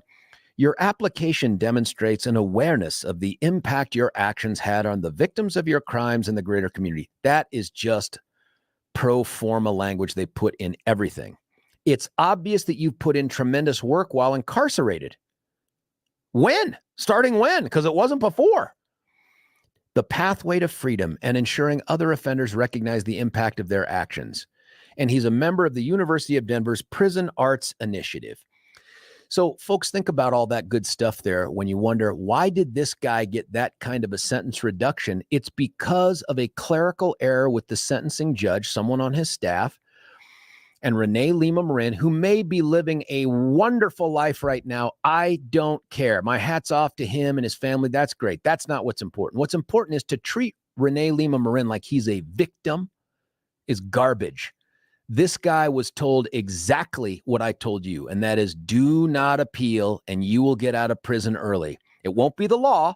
It won't be the right thing, but it'll happen. And that's what he did. And then once he was reapprehended, of course, because the error was discovered, then he becomes a victim of the system. And so now Michael Clifton is only paroled because of that same thing. Nobody talks about the fact that these guys rejected whatever plea bargains were offered them that would have kept them out of prison. Instead, it's just it's just a goofy story. Now, there's another one in here too that I looked at during the break. There is somebody named Robin Ferris. Robin Ferris is a convicted murderer, took the life of another innocent human being. That person most likely did not go to court and plead guilty. I'm guessing here they went to trial because nobody steps up and says, please send me to prison for eternity. So she was convicted of felony murder. And up until like a year or so ago, felony murder was just like any other first-degree murder. It was life without parole. There's extreme indifference murder, there's with intent after deliberation, and there was felony murder. Well, the legislature got together and said, we don't think felony murder should be the same class charge as intent or extreme indifference. And you know that the pushback against that was the minute you lower the bar, one, you cheapen the crime itself. But two, you now create a vehicle for everybody serving a sentence for felony murder to go to court and or the governor and say, hey, this crime wouldn't, even if I committed it today, I would have been parole eligible with this. And sure enough, that's exactly how it played out. And of course, the legislature poo-poos that. They don't acknowledge that. They don't talk about it because what they don't want is to be crushed with a bunch of old felony murder convictions that highlight the fact that it ought to be life without parole. And so sure enough, right here in the letter that the governor generated, springing this person at the end of next month, says, if convicted today, your crime of felony murder would have been classified as a class 2 felony, resulting in a sentence that would have made you eligible for parole over 10 years ago. Instead, without this commutation, you would not have been eligible for 10 years in the future, creating a disparity in sentencing. Right. Yeah, that's right. Folks, this is what the legislature is going to do this year, too, with extreme indifference murder. My guess is they're going to propose the same reduction to a class 2 felony. And keep in mind, people that were convicted of extreme indifference murder include the 18-year-old murderer of Kendrick Castillo in STEM, the murderer at the Aurora Theater shooting. That guy's good for 12 extreme indifference murders. Those would all be, if the legislature gets its way, reclassified in such a way that all of a sudden now, people down the road, 10 years, 20 years from now, while this guy should still be collecting dust in prison, are going to go back and say, well, the law's changed. If you committed your crime today, this is what's coming for us, folks. So this whole, hey, I'm super magnanimous, I'm going to grant parole. Remember why he does it now. The timing is such that it coincides with sort of this celebratory, whether it's Hanukkah or Christmas or whatever you celebrate. But two, it gets lost. It gets lost in the news because folks are traveling and thinking about gifts and thinking about getting together for Christmas. The timing of this, why isn't this guy shouting this from the rooftops? Because it ain't something to be really proud about. It's a talking point down the road. But I haven't even gone through all the rest of these. I want to take a look at the rest of these because some of them pretty rough things. Anyway, that just happened. That is, oh, and someone just asked here, Alexa asked, do you think polls checked with Kim K before pardoning people? It's a good question. I think if they were illegal immigrants who were driving a truck that blew up a bunch of people and set fire to others, that yes. And his ridiculous statements about this is so out of line with normal sense. How does he know? Who's telling him that? Professor Phil? Come on, man. That guy doesn't know either. Here's what has to happen for the pardon process. And what we don't know is how DA's offices weighed in on this. They have to ask the district attorney's office who prosecuted the case to get input from victims, to get input from the prosecutor who handled the case, and to weigh in on it. And we used to get these a bunch. Those letters get generated and sent to the governor. I think they ought to be Cora requested. I wish I had the resources to do all that. But we ought to know what DA's offices said about these things, because when the press reports on them, never, ever, never do they go back and get the opposing view from prosecutors on this thing. They just don't do it. And there are going to be some cases where prosecutors go, yeah, I'm good with it. I think they served enough of their sentence. I, as the DA, advocated for pardons on a guy named Wayne Thomas and others. So it's not unusual, but I'd love to see that reflected in the articles that are written here. But we have a pretty lazy media at the moment. And I think a lot of it is because they just don't have the staff and the resources to do the job the way it ought to be done, or at least the way it used to be done. But this is certainly interesting. I'm also interested to know if he restored Michael Clifton's right to possess firearms after having been convicted. And the reason that's important, folks, is this. You have a progressive legislature, including the AG, supporting the idea that convicted drug dealers, car thieves, and a whole mess of other felons ought to be able to possess guns after their felony convictions. And now we're going to take people convicted of actually misusing firearms in a violent way and restore their rights to get guns. And then they're going to turn around and target law-abiding gun owners like you, like me, and say we need to have more laws because we're the problem, because we're the weak link in the firearm universe. The law-abiding people. Come on, man! This is just getting ridiculous. Hey, listen, someone just said they found us on YouTube TV. Congratulations, and please send that around to your social media circles. This is a big deal for us. Just a week or so ago, we launched YouTube TV. You can see us right now. There's actually 2 camera angles, apparently. I don't know which one to look at. We need a light so I can know. As you know, we have fired up right behind us here our Christmas scene. That TV generates no warmth at all. The only warmth comes from you, the listeners, and those who go to YouTube TV, search up 710 KNUS, The George Brauchler Show, and like it, subscribe to it, and shoot it around to the universe. Let's make this something super special and risky for Salem Communications. When we come back, there's some more text coming here. I'm happy to get all the texts, get into those. Also interested in taking your calls at 303-696-1971. And we'll have some more current events talk right after this. Is George Brauchler on The George Show, 710 KNUS. Want to take your favorite radio station wherever you go? Well, now there's an app for that. No matter where you are, stream your favorite shows. Tap the app to listen to podcasts. Talk back to your favorite local hosts. At the tone, leave a message. Call the show. Set your alarm. Enter contests and win prizes. All in the palm of your hand. Available now for iOS and Android devices in the App Store or Google Play. And best of all, it's free. Download today. Want to take your favorite radio station wherever you go? Well, now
Little Tracy Chapman bringing home some of the Christmas spirit right here on the George Show, 710 KNUS.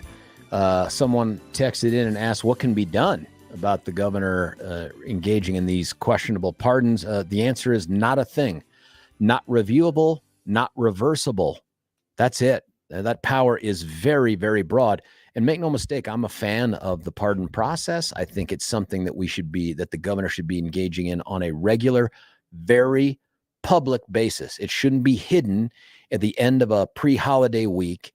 It shouldn't be something that you do at the end of your term. Have the guts to come out and say, let's celebrate these people who have, in my opinion, my lone opinion, earned their freedom or earned a reduction of sentence. But we don't do that. We don't do it. It ends up becoming this political goofiness or whatever.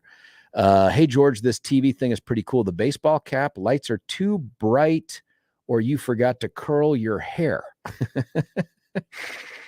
They're too bright. Polis is following the rest of the liberal states, letting out convicted felons to endanger the innocent people of the world. Maybe they should be sent to another planet. Wait till they commit more crimes. And they might commit more crimes. They might not. I don't know. But remember, for the folks on the left, punishment is the last thing you should engage in with anybody that commits any type of crime, unless, one, it's a crime against a protected class, then those people have to burn in hell and get reeducated. Or two, if you're the former Republican president of the United States. Those are the two people that need to be incarcerated for eternity. But for everybody else, punishment is the last thing they should do because, one, they really believe these people aren't truly responsible for what they did. It's some other failure of society. And two, everything has to be about rehabilitation. And I want to be very, very clear about this. If you intentionally murder a person, or even felony murder, or extreme indifference murder, and you take another innocent human life, and just at one, I don't care if you can be rehabilitated. I don't care. Because the punishment ought to be, we can't put you to death anymore. You get to live and you get to laugh and smile and have fun and make things in art shop, watch things, make friends in prison, whatever. But you're going to do it there for the rest of your life. I do not believe, in short of somebody in prison curing cancer or saving the life of a prison guard or something, coming up with a way to rehab them back into society. You take away an innocent life, we take away your freedom. It just feels like there's a good symmetry there. I'm not even sure it's complete justice, but there it is. Alexa, of course, who knows all and sees all. It's really concerning here. Jimmy is in for Deborah today. So you're going to get Jimmy Sengenberger and his mouth of music, the harmonica stylings of Jimmy Sengenberger. I imagine he'll be doing the Tracy Chapman something. I think he does Ave Maria on the harmonica. It's beautiful. It's quite striking. So someone asked in here, what can be done about it? Not a thing. There's not a thing that can be done about it. It won't show up again to probably in his presidential run unless one of the people that he pardons goes out there and kills someone. But it doesn't mean it isn't something we shouldn't talk about. Now, I do want to talk about something else. It's not quite crime related, but it's in the zip code. There was this committee called the January 6th Committee. You've heard of them. It's this one that is chock full of people who do not like the former president. For a whole bunch of reasons I don't want to go back over, the Republicans then withdrew wanting to participate and then offered up some names, and Nancy Pelosi said no thank you and instead appointed the two Republicans who were the most outspoken and out front about being anti-Donald Trump, and that was Adam Kinzinger and Liz Cheney. Neither one of them will be in Congress next year for somewhat related reasons. One, because they got crushed in their primary in Wyoming. That was coming. And the other, because they got redistricted, likely for similar reasons, right out of their seat and decided to retire. Expect to see them each on CNN, MSNBC, or some other channel like that. Now, that January 6th committee had a bunch of public hearings. I want to say 7. If that's wrong, please correct me. They have recently released an 845-page final report based on all the investigation that they did. I have not read the report. Much of the report, not all of it, but a good chunk of the pages are citations and all these things that you need if you're going to say, hey, this is what someone said, this is what they did. They tell you where you can find it in the record, and all that's appropriate. But on page 689, there are recommendations, and there are 11 of them from the January 6th committee. One is about passing the Electoral Count Act. One is about accountability. That's the second one, and that's their referrals to the Department of Justice and other prosecutorial authorities. I just presume that's at the state level because outside of DOJ, I don't know of any other prosecutorial authority in the federal government. But as you get further down here, recommendation number 4 cites the 14th Amendment, Section 3. That's the title of it. What they're referring to there is a recommendation. You may have heard about it or read about it in an article, a recommendation that Donald Trump be forbidden from running for office ever again. And they cite this Section 3 of the 14th Amendment, which contains some pretty specific language, which I'll read to you. It says, no person shall be a blah, blah, blah, blah, blah, or elector of president and vice president, or hold any office, civil or military, under the United States or under any state, who having previously taken an oath as one of these officers of the state, to support the Constitution of the United States, shall have engaged in insurrection or rebellion against the same, or given aid or comfort to the enemies thereof. But Congress may, by a vote of 2/3 of each house, remove such disability. And this is their way of saying President Trump engaged in insurrection, and he gave aid or comfort to the enemies of the Constitution. And they say that should disqualify him. And that's in part, I think, one of their recommendations, but also the basis for their referrals as well, too. I don't know that anybody thinks he'd ever be in prison, but they want to prosecute him. They want to get him convicted, and they want to bar him from participating again. That is a very interesting and unique recommendation. I don't know that Congress has ever before done anything like that. Now, some folks might say, well, we've never had anything quite like January the 6th, but here's what you need to know. Remember that last part of that Section 3 of the 14th Amendment? It said by vote of 2/3 of Congress, that disability can be waived. Well, remember where the 14th Amendment came from. I think it was ratified 1868, right? That grew out of the Civil War. And what they're referencing there is, hey, if you took up arms against the United States of America by being part of the Confederate States of America, if you were that's an insurrection is what they'll call it. If you were an insurrectionist or you gave aid and support to them, you should not be allowed to hold office in the United States federal government. But here's the thing. Congress made that go away. Congress voted by 2/3 of a vote of each house to say, nope, we're going to waive that disability so that people who had served in the Confederacy and had given aid and comfort to who were deemed insurrectionists to continue to serve. And so in part, the question is, did what happened on January the 6th and what they tried to do in tying this to President Trump, does that even come close to the zip code of putting on the uniform of another separate nation within our nation, taking up arms and trying to shoot and kill members of the United States federal government? Does that compare to that? And I know some of you out there, the Trump haters, and of course I've been labeled that, the Trump haters will say, absolutely, it's much worse, but I don't think it's much worse.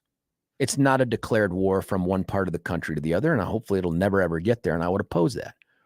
But I just don't think this rises to that level. The bigger thing for me, though, is I don't think the 14th Amendment or Section 3 confer any authority on Congress to do that. I think when they use terms like insurrection or aid or comfort, there has to be some other body that makes that determination, because now this is the legislature weighing in and determining whether or not somebody should be able to run either to be part of their body or to be part of a different branch of government or to even hold a position as a judge. I don't think they have that authority. I think that this is something that is extra constitutional, and I think the Supreme Court would be put in an awkward position and have to strike it down. This section that's in here, and I'll get to Billy's question, which is a good one after this. It says, the committee notes that Miss Wasserman Schultz, God, if you remember her from Florida, and Mr. Raskin have introduced House Resolution 93 to declare the January 6th assault an insurrection and H.R. 7906 to establish specific procedures and standards for disqualification under Section 3 of the 14th Amendment. This is dangerous stuff, folks. This is super dangerous stuff. When you have Congress getting together to try to declare what qualifications exist for someone to be able to run, by the way, an already announced candidate and former office holder to be able to run for an executive branch position quite like that. If the legislature can come in after someone has declared their candidacy and say, we hereby declare your past conduct, which we've just held hearings on and for which you have not been prosecuted or convicted, constitutes a disqualifying characteristic for office, we're in real trouble. I think we're in real trouble. I don't think Congress has the authority. I don't think it'll have any impact on the campaign if President Trump persists, and I wish he wouldn't. But this is scary stuff, folks. This is, in my opinion, a legislature run amok. I don't think this makes any sense. But that's one of the recommendations of some super smart people. They must have access to some really smart attorneys. But here's the question. Do you think that President Trump, even if they had the authority, should be banned from running for president of the United States? Do you think that he should be banned from running for president of the United States? I think it would be better for the Republican Party. I think it would be better for the country. But should he be banned from running for president of the United States? 303-696-1971. I say no. I say absolutely not. You convict the man, I think something different. Maybe we have a different thing there. But some determination by members of Congress, I don't care. That to me would be further divisive in terms of the country. But do you feel differently? Do you think he should be barred? If so, why? 303-696-1971. Also, after this January 6th stuff that came out, and again, there's a ton of information in here, and you can disagree with the membership of this committee, and I do, but it's not like they just invented testimony or invented facts. These are things that are all cross-checked, cited, referenced, all that stuff that's in there. After the things that have been revealed by January 6th, is your opinion different? Would you still vote for President Trump? Would you still vote for him again this time around? 303-696-1971. Phones are starting to ring. Texts are coming in. I wonder if Jared Polis would have the authority to part. No, I guess he can't because he's not the president yet. That's a great point here. This is on the other topic, but someone said all of these reports are long and so no one will read them. That's on this topic here. I agree. They're so long that only the media will read them and distill out for us what they think is important. But that's why we need to do this deep dive. Do you think President Trump ought to be barred from running for president of the United States? And did this report or anything that was reported from the January 6th committee investigation, did any of that change your opinion? Would you still vote for Trump despite all that? If so, why? Why would you do it? That's what's in the news today. We'll keep talking about it. It's George Brauchler on The George Show. I'll check the texts, emails, and all the calls at 303-696-1971. We'll get to all of them when we get back. Chris, everybody else, hang on. George Brauchler on The George Show, 710 KNUS.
That right there is Billy and me, right there, on the Pearlies and on Billy's trombone.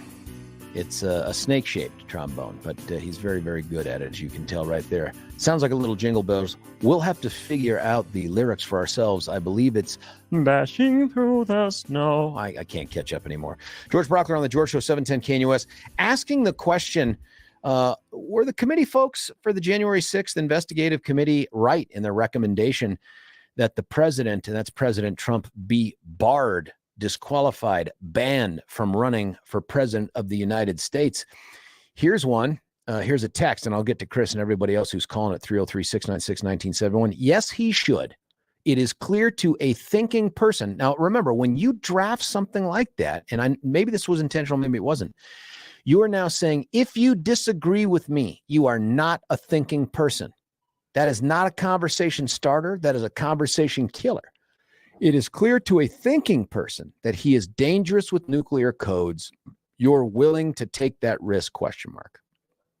I wrote, why not let voters decide that? Response, because not all voters think. Yikes. Folks, if we take away the vote from people who just aren't thinking according to our definition, or agree with us, or aren't as educated as we think they are, why are we having elections? Maybe we could just pick a handful of people to make decisions for us. Maybe we could just go with an autocracy of some kind, and then all of a sudden we're right back there with the last president of the United States. Here's one. This is a response. Okay, so he's reelected and drops one. Then what? He's not stable. You think he's stable. It doesn't matter if I think he's stable. That's not the question. The question, listener, is this. Who should have the ability to deny him access to the ballot? Should Congress be able to step in and say, we don't think you should be able to run for the executive branch? I don't think so. I don't like that at all. I don't think that passes constitutional muster. But what do I know? Let's find out. Chris, you're on 710 KNUS. Chris, what do you think? I think that you left out a part. Which part? The first part, where it said, if you took an oath to the United States or the Constitution, you are not eligible to run for election if you help insurrectionists. Some of these people have already been convicted of being insurrectionists, not accused, but they are convicted of some of the people that were there on January 6th have been convicted of being insurrectionists. Okay. Those are two facts. And so if you took an oath, so it didn't really apply to Confederates who fought against the United States, because maybe they didn't take an oath to the United States. But it applies to those who have taken an oath to the Constitution of the United States of America. And they obviously had to do that from an office standpoint. Well, my guess is most of the people who have thus far been convicted of insurrection also did not take an oath. But they can't run either. Why not? Because they were insurrectionists. Yeah, Go ahead. I mean, if you're an insurrectionist to the United States, they are telling you can't run for office. They're telling you can't be a part of the military. But you said an individual who previously took an oath to support the Constitution. By the way, in the Civil War, that would include people like Robert E. Lee, who was many of the officers were. Well, Congress voted by 2/3 to take away that disability. Is what President Trump is merely accused of doing, is that worse than taking up arms against your country and killing your fellow countrymen? Is that worse? It's not a matter of degree of what's worse. It's a matter of the subjective act that you took because you took an oath to the Constitution. Well, but you say a subjective act. Who gets to determine whether you did it? I think that's where I'm coming down here, man. I don't want Congress coming up after the fact and saying, we're now going to define whatever you did as something that would keep you from trying to run for office. Does that seem like that makes sense to you? Like, who gets to decide if the president engaged in insurrection? Congress? We do. Because who's we? Who's we? We elect. Okay, so you just said it. We elected those Congress people, the lawmakers, and so they will, because they just did it. I think yesterday, where they just changed the law that a vice president can't decide or he's only ceremonial. So lawmakers make the law. We elect the lawmakers. We are a representative republic. We are not a whoever gets the most votes wins. Nope. We're a representative republic. We elect people to set our laws, and that's how we do it. Yeah, I get that, man. But I don't like the idea of the legislature coming in after the fact and deciding, let's define something in such a way that based on past conduct precludes someone who's already an announced candidate for office from being able to run for that office. You don't have to vote for President Trump, but this idea that, well, hey, we elected those members of Congress, therefore we just got to sit back and let them discuss. What if they passed a law that said Chris can't run for office? Would you be like, that's cool? They have the power to do it. They got voted in. They can say Chris can't run. They can say Chris can't run. And then that's absolutely unconstitutional, man. What authority do they have to do that? And then we gave them that authority. We did not give them that authority. We did not give them that authority. By electing them into, and then they got to rerun. No, sir. Then they have to rerun. If they can stand on that, and we elect. But Chris, them back isn't that a formula for letting them do whatever they want? And if we dislike it enough, then we can. I mean, they have to have authority granted to them. That authority doesn't come from the vote. It has to exist somewhere. And I'm looking at the 14th Amendment. I don't see it saying here, Congress shall decide whether someone's guilty of insurrection. It seems to me that that's an actual charge that exists. And until the president is convicted of it, he's not an insurrectionist. I don't care whatever hyper-partisan members of Congress say. You just twisted it. I didn't. That's not what they said. What did they say? What they said. Who's they? They said that's not what they just said yesterday, or whenever they put this. The recommendation. Whoever gives aid and abetting to an insurrectionist. They didn't say that he was. They said whoever gave. No, gave, that's not true. They have on here, Chris, who has, quote, and they cite this, engaged in an insurrection or given aid or comfort. Chris, I love the conversation. I love the thoughtful conversation, man. But you hear that music? Right, they're about to take us off air. You. Chris, thank you so much for listening to the call. What did you think about what Chris had to say? Do you agree? Should President Trump be barred by Congress from running for president of the United States? It's George Brauchler on The George Show, 710 KNUS.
I don't know where you find this brilliance, Billy, but we need it all the time. You just can't hang on to this stuff for Christmas. I realize these are Christmas themed songs, but this is brilliant.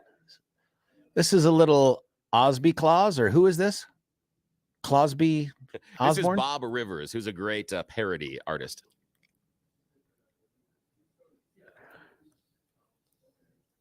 God, the effort and the creativity, it's just fantastic.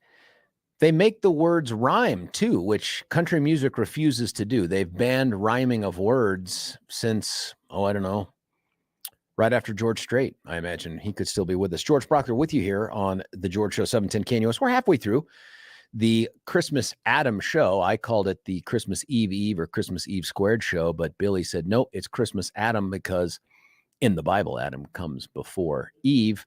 I realized after Stanford's IT department issued a whole series of words and phrases that we're no longer allowed to use, we can't say that. It's just got to be, I don't know, Christmas trans Eve or trans Adam. I don't know what it is. It's something. I'm sure that was insensitive as well. So here's the deal. The January 6th Commission has issued an 845-page report. In it, they detail a whole bunch of things. I mean, you cannot deny the amount of effort and stuff that was put in here. And I get the questioning of the commission's composition. I, too, am suspect.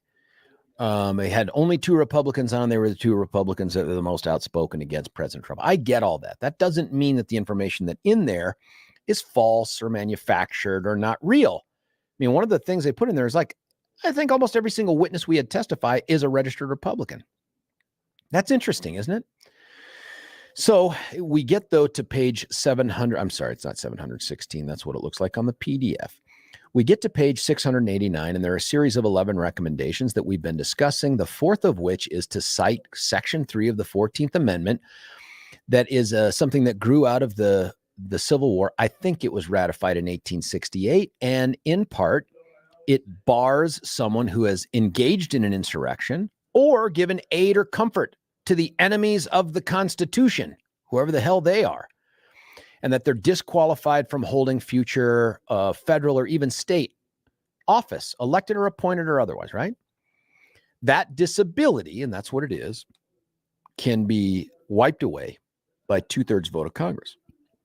And that is, of course, exactly what Congress did.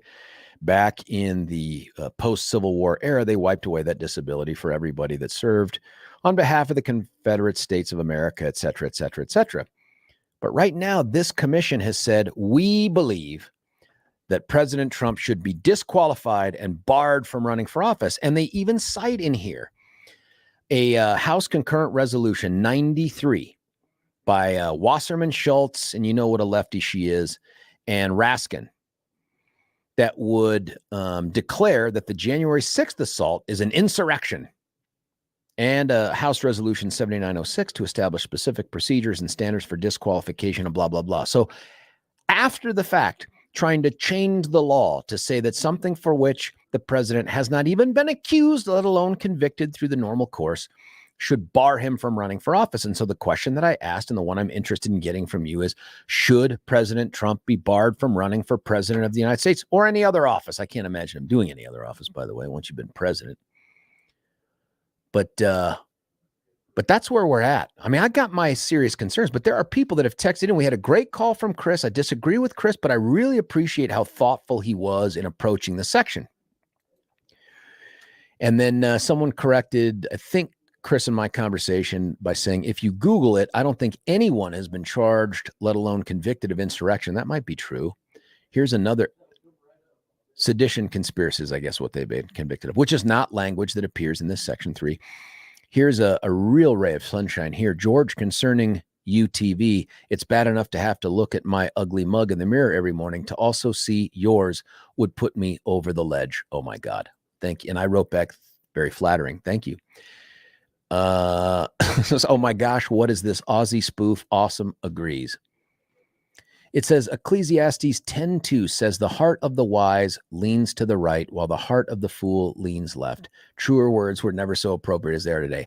I don't think God's political like that, but Luke, here's one. Luke Bryan's rhymes are ridiculous. See, that's true.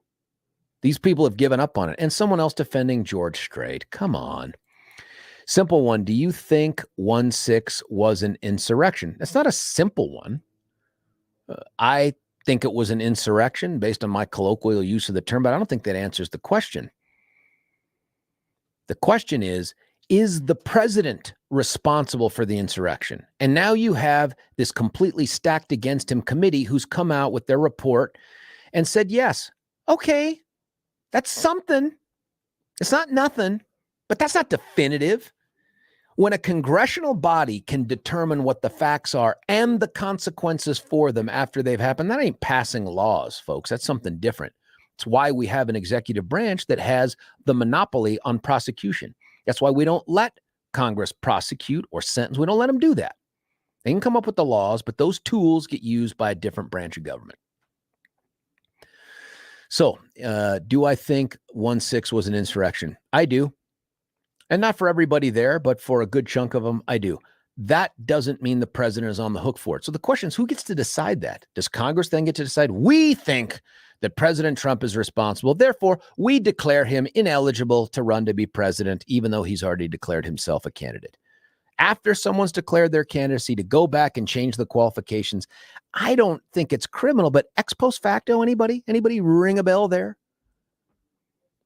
The first televised J6 meeting, the committee cherry-picked the Trump speech. It lost all credibility. That could be. And again, I get it. I have my own questions about the makeup of the committee and the purpose of the committee. I don't think it was a real truth fact-finding thing. It was the dog and pony show that generated the outcome we all knew was coming. That's not the point.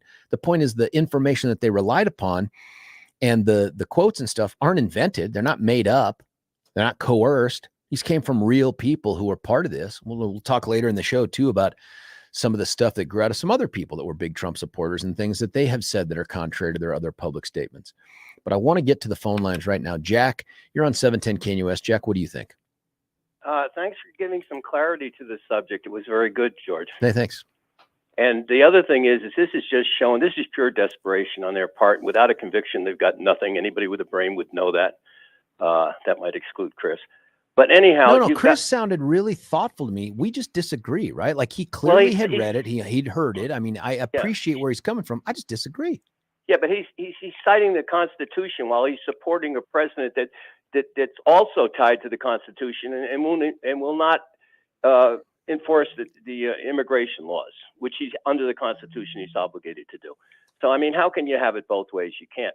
But here's the deal that they're not, there's two things that they're not understanding. This is total desperation on the part of the left, but they do not understand that between the brains that Donald Trump and Elon Musk have, and between the funds and the money that they control, there's no way on earth they're going to run an end run around them. It's not going to happen. And the other thing they don't understand is all Donald Trump has to do is run third party, and at least 40% of the votes will go his way, and that doesn't leave anything but scraps for the, if you can call the Democrats and the Republicans two different parties, which are actually just one party, but that divides them and splits them. So Trump's going to be your next president. Get over it, guys. Do you think he'll win? Absolutely. Do you know how many people there are like me? Do you know everybody that works for me thinks the way I do? I don't. Well, believe me, there's a bunch of us out here. The only way the deep state is going to be shut down, which is the reason why the left is so wild, because they can play with the deep state. They can't play with Donald Trump.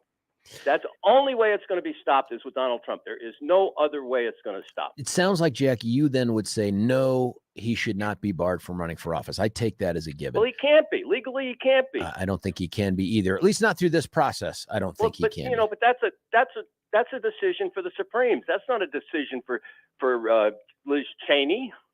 I don't think it's a decision for Liz Cheney. I agree with that. But let me ask this. If it's a for sure that he's going to win, and I'm not even confident yet that we know the entire field for the Republicans or the Democrats for that matter, how did he lose then last time? I don't know that he did. That's still an open question. Open, what are we waiting on? We're talking about the elections. I know, but what are we waiting on? It's an open question, like we don't have resolution. What are we waiting on to finally resolve it? Well, I think within 6 months, there'll be enough stuff that Elon Musk has gotten out of the Twitter thing that they'll turn around. They'll have the Bidens all in jail. I think that might be a setback. In 6 months, you think the president of the United States is going to be in jail? Well, let's start with his son, I imagine. Well, maybe Hunter's good for a crime. I don't know that. But you think the president ends up in jail in 6 months? I do. Based on what crime? Well, what you have is him taking money through his son from foreign governments and then favoring for favors. The quid pro quo thing. That they've got that. Who's they have that? Musk has it on the Twitter documents. While Biden was in office, or as a regular post vice president dude? Okay. But that's not ex post facto. That's vice president. It's the same person. The crime. No. I'm saying when you go to the next office, the crime in the previous office doesn't disappear. Saying there's a period of time, man, 4 years there between when he was vice president and when he got elected president. Yeah. Is what you're talking about, did it occur in that period of time or while he was in office? That's a big difference. The answer to your question is they have to get all the records from all the banks and all the transfers and follow the money, and that's easily to do. And if you think Trump and Musk can't produce all that, they can, and that's all you need in the courtroom. All you need in the courtroom is the paper trail with the money. That's all you need. Listen, as a guy who's been the guy with evidence in court, that is not all you need, but that is a good step of the way there. But let me ask this: if Trump won last time, and I don't want to chase down the entire stolen election thing again, but if he did, what has changed or what will change between now and 2024 that wouldn't result in the same sort of outcome? Yeah, you're right. They need to work on. Well, that gal in Arizona, if she becomes governor, she may straighten out the election laws there, and they may have one-day voting and paper ballots, and where they can't be monkeyed with. And maybe if she does that, within the next few months, a few other states will do that, and then we'll have control over the ballots. Do you think Carrie Lake will be installed as governor? Because she can't win now just through the normal process. And maybe the courts do something, but I doubt it. Do you think she'll be the governor? I hope so. Well, Jack, I appreciate it, man. Thank you for the provocative thoughts. Have a Merry Christmas, man. Jack's line is open, 303-696-1971. Gary, you're on 710. Gary, what do you think about all this? Should the president be banned from running again? Well, before I go to that, George, I just wanted to say I would love to be a fly on the wall during your family's Christmas dinner between your daughter, who's wonderful, Amanda, and your boys, who you've shared on radio, who are young men of few words, but I gotta believe the interplay between them and Amanda's got to be hilarious. It's good. It's good time. They have a good time together. That is for sure. I'm looking forward to more of that. Now, keep in mind, my daughter's home. And I asked her if she wanted to come on the radio. I said, people would love to hear from you. I'd love to have you on. It's Friday. She's leaving for Singapore, man, in less than 2 weeks. And her response was, I'd really like to sleep in. I'm like, what the hell is going on? I often think to myself, what would Amanda do? And then run. No, tell me your thoughts on should the president be barred from running? Let me ask you this. You said that you think that what happened on January 6th was an insurrection. Now, what does the word insurrection mean? What's its definition? Well, I'm pretty sure there's a Title 18, an 18 USC, I guess, definition of it. I just don't have it off the top of my head. I'd have to research it during a break or something. I think if the people of the United States elect Trump, he should be the president. And I think if the Department of Justice just focuses on the crimes he committed with the documents and trying to get the delegates from the 6 states to falsely replace the original delegates, if they just get him convicted of those, the American people will decide that we don't want this guy to be our president. But it sounds like, Gary, you're saying, I don't think that the law or Congress or some other body ought to bar him from having access to the ballot if he can earn it. That's correct. I don't think he is an insurrectionist either.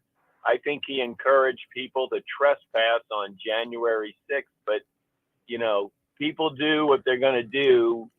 He could encourage them, but he's not guilty of what other people do. And if he is going to be guilty, I don't want Congress to make that determination ever. I want that determination to be made by a jury of his peers. I don't even want some administrative body to make that declaration. I want this guy to have his day in court.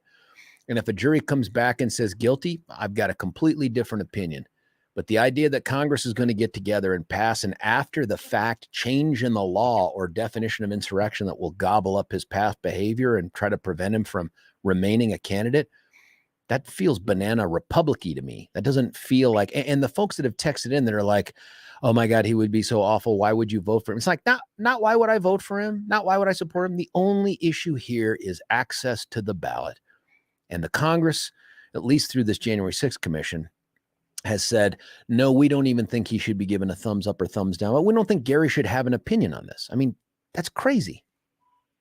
That is crazy. It should be a decision in the election by the people, not by Congress. I agree 100%. See, and Gary, there are going to be people out there who you just blew their mind because, as you know from listening to the show, and I live this too, you say one thing and people just instantly conclude everything they can about you. And then you say something else and they're like, well, wait, that's not what I expected. I expected Gary to blah, blah, blah, or I expected George. Blah. Thank you, man, for coming on and expressing your opinion on this thing. Pretty much what I would have predicted too, Gary. I think that you would have done that as well. All right, and you enjoy your day, and tell Amanda that we love her, and I won't say that. I get it. But, I'll try to get her on the radio. Maybe we can get her on next week before she flies to Southeast Asia somewhere. I'd love to have her on today too before Christmas. But turns out when you're a 20-year-old girl, it's not that different from being a 17-year-old girl, at least in terms of your sleep patterns. Gary, have a very Merry Christmas. Jim, everybody else on hold, I promise I will get to you after this brief break. And the texters, there's tons of texts coming in. I need to look at all these things too so I can comment on them. But I want to continue to have this conversation with you. Congress, at least through the January 6th Commission, has recommended that President Trump be disqualified and barred from running for president. And they're going to try to pass some legislation now, probably as they rush out the door and losing control of the House, that would disqualify him from running for president. Do you agree? Should Trump be disqualified from running for president in 2024? 303-696-1971. Before we cut away, I want to tell you about friend of the show, friend of mine, former boss. It's hard to call him a peer, even though we both end up on the radio. But Dan Kaplis, who is legendary out there in terms of the practice of law in the metro area. In fact, I can't think of another attorney who is as well known for two big things that Dan does. One, his commitment to the little guy and his philanthropic work on behalf of the church. I just don't know anybody else that has done what Dan has done. And that is outside of his role as an attorney. But two, in his role as an attorney, I just don't know anybody that has gotten the kind of verdicts consistently and the focus and attention and accolades that Dan has for his work in the courtroom and on behalf of victims. And yeah, that's important, right? Like my hope is right now, you're not in a position to deal with some sort of a pain or a life-changing injury because of someone else's negligence or recklessness that impacts your ability to enjoy this great sacred holiday, especially with family. But if you are, or if something bad happens over these holidays to you or a loved one, pick up the phone. Pick up the phone and call Dan Kaplis and his team of, I'm going to call them attorney elves, but that's really dismissive, but that's only because I know many of them, Bobber and Megan and Amy, and I have yet to meet up with Mike Kane, but as a Marine, he's like a little bit of an elf. Give these people a call at 303-770-5551, 303-770-5551. Dan will make sure the insurance companies get that lump of coal in their stocking and you get all the good stuff in yours to try to take away some of what you're dealing with. Can't fix everything. Nobody can. But he can make it a little bit easier to get through it. Dan Kaplis, law.com is spelled CAPLIS, dankaplis.law.com. When we come back, Jim, Frank, everyone else on hold at 303-696-1971. It's George Brauchler on The George Show on the Christmas Adam show of our show right here on 710 KNUS. Want to take your favorite radio station wherever you go? Well, now there's an app for that. No matter where you are, stream your favorite shows. Tap the app to listen to podcasts. Talk back to your favorite local hosts. At the tone, leave a message. Call the show. Set your alarm. Enter contests and win prizes, all in the palm of your hand. Available now for iOS and Android devices in the App Store or Google Play. And best of all, it's free. Download today.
Billy tells me that is Enya singing in Gaelic. Yeah, that's pretty impressive. I think I know the words, just not those words right there. That's really beautiful. George Brauchler right back with you here on the George Show, 710 KNUS. Going to get right back to the phone lines. I'll read you some texts, too, that have come in here. Someone says, talk about insurrection. How about a group of people trying to ban a person from running for president? By the way, a person that's been convicted of nothing. I don't know if that's insurrection, but I get your point. I understand. What if the American people want Donald Trump to run? It's not up to Nancy and Chucky. I sure do agree with that. There's a criminal in the White House, as evidence shows, who ignores the law and the southern border, among other things, and you talk about Trump. Why? Well, listen here. We can all think that President Biden isn't doing enough to secure the border. You can even think maybe it's a violation of his oath. But you can't, on the one hand, say Trump isn't guilty of anything. He hasn't been charged or convicted, and then say, but the guy in the White House is. He's the criminal. That's not really the issue of the day. Who hasn't been charged or convicted also. They told Carrie Lake she couldn't bring suit until the election was certified. So now she can bring suit. Trespass. It was the people's house. Yeah, come on, folks. Man, that logic, the people's house, that colloquial term, that's going to swallow up the rule for every piece of federal government property because it's our property. I mean, we've all purchased it with taxpayer funds and stuff, so we should be able to go on to any military base we want whenever we want, or the Supreme Court. We should be able to go around the Supreme Court, play on. What's that? Since we paid for it, I want to test one of those fighter jets. I want to test a fighter jet. That's a good one right there. Let me get it. Someone is pestering the hell out of me on some text I don't understand. Something about some New Mexico judge that don't know who it is used the 14th Amendment to determine Corey Griffin could never hold office this year. I said, I don't know. Are you familiar with this ruling? No, I'm not. And then a text every 4 minutes. Nope, every 2 minutes since. Do I think 1-6 was an insurrection? Yeah, I answered that. What about Judge Matthew and his ruling? I don't know it. If Obama had what Trump did, I'd say the same.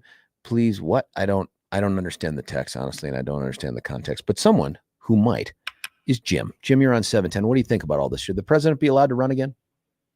You know, before I get to something we're going to disagree on, let me say something we can agree on. I hope everybody has a warm, wonderful Merry Christmas. Yeah, ditto. Same, okay? Man. Same. So the Marvin the Martian could have been our president right now, okay?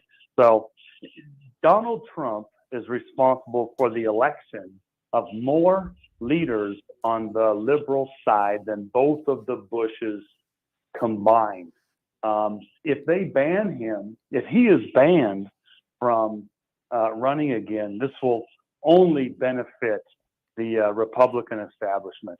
The liberals are who is benefiting the most from Donald Trump and his mouth and whatever else we might think of him. That's what I think. So, but does that mean we can't ban it? Okay, that's what I thought you would say. No, absolutely not. Yeah, I think we got to give people the opportunity to vote up or down on this guy, no matter what you think. Sure, and if he motivates more people to vote during a pandemic than is even close to normal, then that doesn't benefit those of us that wish fewer people would vote. Yeah. Here's someone, Jim, that says DOJ will stall any action with an inferred deal that Trump not run. I disagree. I think if they would never be stupid enough to approach him with that, because if they did, he would publicize that. It would become Trump the martyr again. Like, they're out to get me. They'll not charge me, or they'll abandon the prosecution if I just agree not to run. That's just not going to happen. I appreciate the thought there. There's no chance that would happen. Jim, you know, the Republicans should have banned Ross Perot from running. Okay. And then we would never would have had Clinton in the 90s. All right. We would have continued on with what the previous guy, one-term president, called voodoo economics. And we would have had more of the same. So we can't ban guns, and we can't ban people from being elected. And, you know, God bless America. Jim, Merry Christmas, man. And here's thank you for your call. Jim's line is open, 303-696-1971. Here's a texter echoing Jim. Banning Trump from running hurts the Dems because it takes Trump out of the equation. If Trump runs, he will split the ticket, and the Democrats win. If he doesn't run, then the GOP candidate, likely DeSantis, doesn't have votes siphoned away. There's only part of that I understand. I understand the first part, banning Trump from running hurts the Dems. But if Trump runs, he will split the ticket. How can a guy split the ticket if there's only going to be one Republican nominee, right? Like, and you're saying if Trump runs as not a Republican, I don't see that happening. Here's one. No, I don't think Congress should ban Trump from running again. Let the voters decide. Amen to that. Did you or did you not say Congress overturned the 14th Amendment? No, I've never said that. Congress lacks the authority to do. I don't even know what overturning the 14th Amendment means. You can't really overturn an amendment because it's an amendment to the Constitution. He's only motivated more Dems to cheat on all the elections. 303-696-1971. Frank, what are your thoughts, sir? Hey, George. Hey, you know what I've noticed is that Frank's a girl with cheap on your show as callers, but it doesn't mean we're not value added. Say that part again. My observation. Say that part again. Franks are going cheap as callers on your show. There's a lot of us, but doesn't mean we're not value added. No, I love it. We're highly value added. Yeah, I think so too. Well, no, but hey, Congress has no constitutional authority to basically indict people as insurrectionists, but that's apart from the fact that they are insurrectionists. So it's the same thing with Trump, is that Congress has no constitutional authority to try to keep Trump from running for office, but it's apart from the fact that he shouldn't be running for office. I mean, these two things exist apart from each other, and I think that people have to kind of understand that. I mean, it's silly. Of course he shouldn't be running for office, and of course he was basically aiding and abetting insurrectionists. I mean, that's what he did.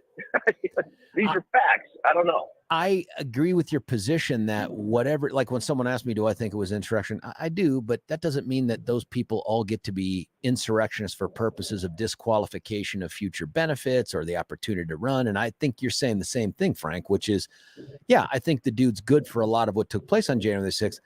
I don't think that means he gets barred from running. Right.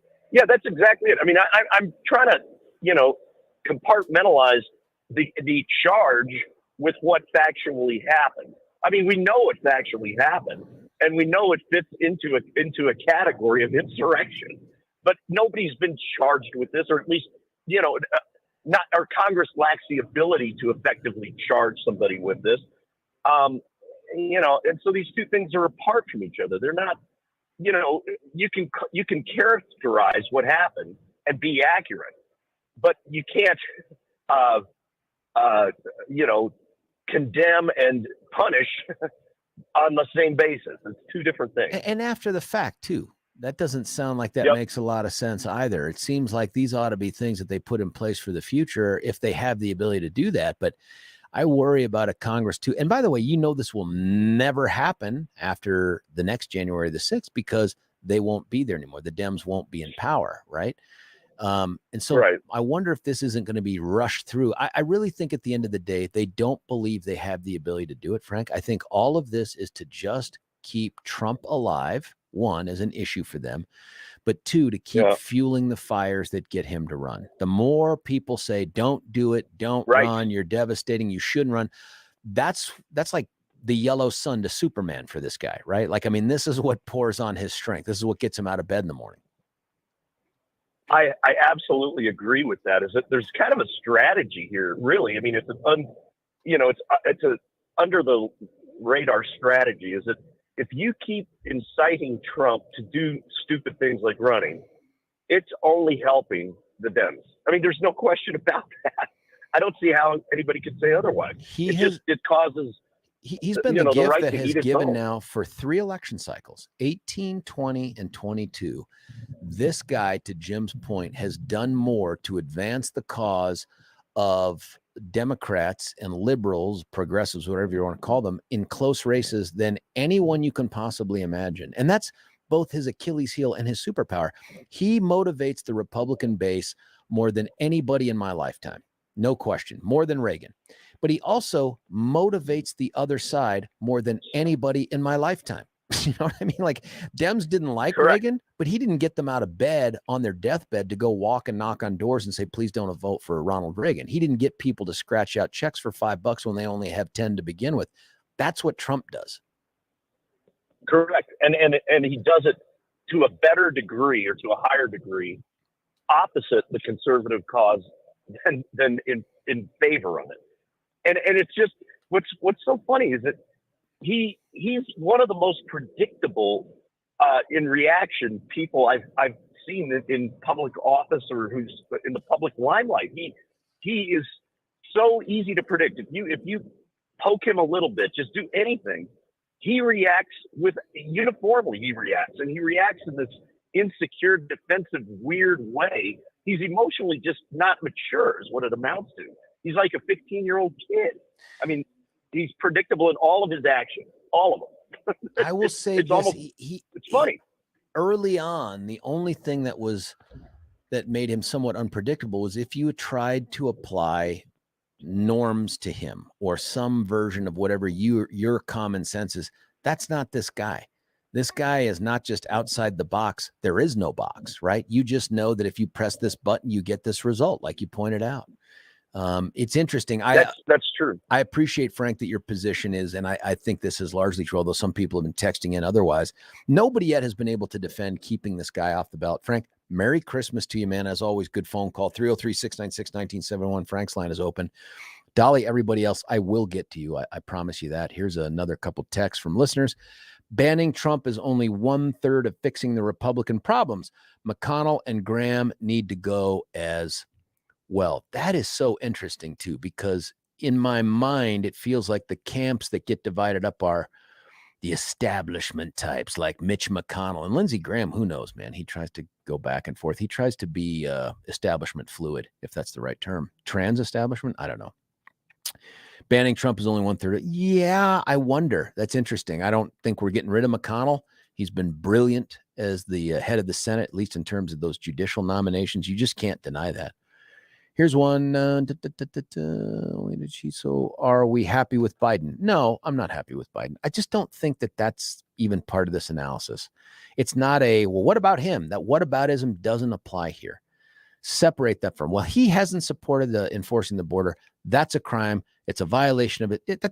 Don't go down that road. It's irrelevant what the guy in the White House right now is doing to this analysis. And the analysis is, should President Trump be barred from running for president of the United States? Whether it's by virtue of the investigation that the January 6th committee has finally put out its 8 trillion page report on, or something else, should he be banned? I'm a strong no. And that has nothing to do with me thinking Trump's the best candidate ever. He will be the savior. It has nothing to do with that. I just don't think Congress ought to be in the business of, after the fact, coming up with their own definitions of things to try to interpret and enforce a weird provision of Section 3 of Article 14 that Congress absolved the Confederate States of America and those folks from. It doesn't seem like it makes sense to me. So, Dolly, everybody else calling in right now, Billy's getting to him, 303-696-1971. I promise I'll get to you. I just want to do a quick read for you about our buddy Mitch Floria. Mitch Floria, I wish Mitch Floria could be president of the United States. You know why he can't? Because he's not a naturally born American citizen. Same thing that Arnold Schwarzenegger went through. Mitch Floria is a guy that has always been America in his DNA, but he was born and raised in Romania, communist-controlled, under Ceausescu, Romania, picked up, moved out here to find the American dream that had been in his heart from the beginning, and he started it with the art of granite. What's the art of granite? Well, if you haven't listened to the show, you don't know, so let me tell you. There are 2 huge things in your house that catch your eye every time you walk into the room: your kitchen counter and your master bathroom counter. Mitch Floria is the wizard in the market to help get you to that dreamlike scenario where you have upgraded the interior of your house by just changing over those 2 eye-catching pieces of furniture. And they're really more than furniture, whether it's marble or granite or quartz. So that means the man-made stuff, the God-made stuff. Mitch has been doing this for years. The business continues to grow, and it does so because of you. Because you listen to this show, you pick up the phone, and you call him. You call him at the phone that rings in his pocket. Who else does that, man? When you have a successful business, don't you delegate that? Not Mitch. 303-386-59 303-386-5919. Here's the deal. Tell him, hey, I heard about you from George. I thought I'd give you a shout. You close the deal with Mitch, and if you go see him at his showroom, 99%, 98% chance you close the deal with him. The other 2% is maybe he's not there, but he's usually there all the time. Go to about 6th Avenue and Colfax I-70 area, very easy to get to. You mentioned KNUS, you mentioned the George Show, and here's what you get. You get a bathroom countertop for free with the purchase of the kitchen countertop. Or if you're only fixing up one of the rooms at this moment, that's okay. They'll throw in the sink for free with the purchase of your kitchen countertop package. It's Christmas, man. Give a gift to your home. That's Mitch Flory. You can check him out at theartofgranite.com. That's theartofgranite.com. When we come back, Dolly, everybody else, the texts that are coming in, we'll get to you more in just a moment here. Reading one last thing. It's George Brauchler on the George Show, 710 KNUS. Want to take your favorite radio station wherever you go? Well, now there's an app for that. No matter where you are, stream your favorite shows. Tap the app to listen to podcasts. Talk back to your favorite local hosts. At the tone, leave a message. Call the show. Set your alarm. Enter contests and win prizes, all in the palm of your hand. Available now for iOS and Android devices in the App Store or Google Play. And best of all, it's free. Download today.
I believe that's Sammy Davis Jr.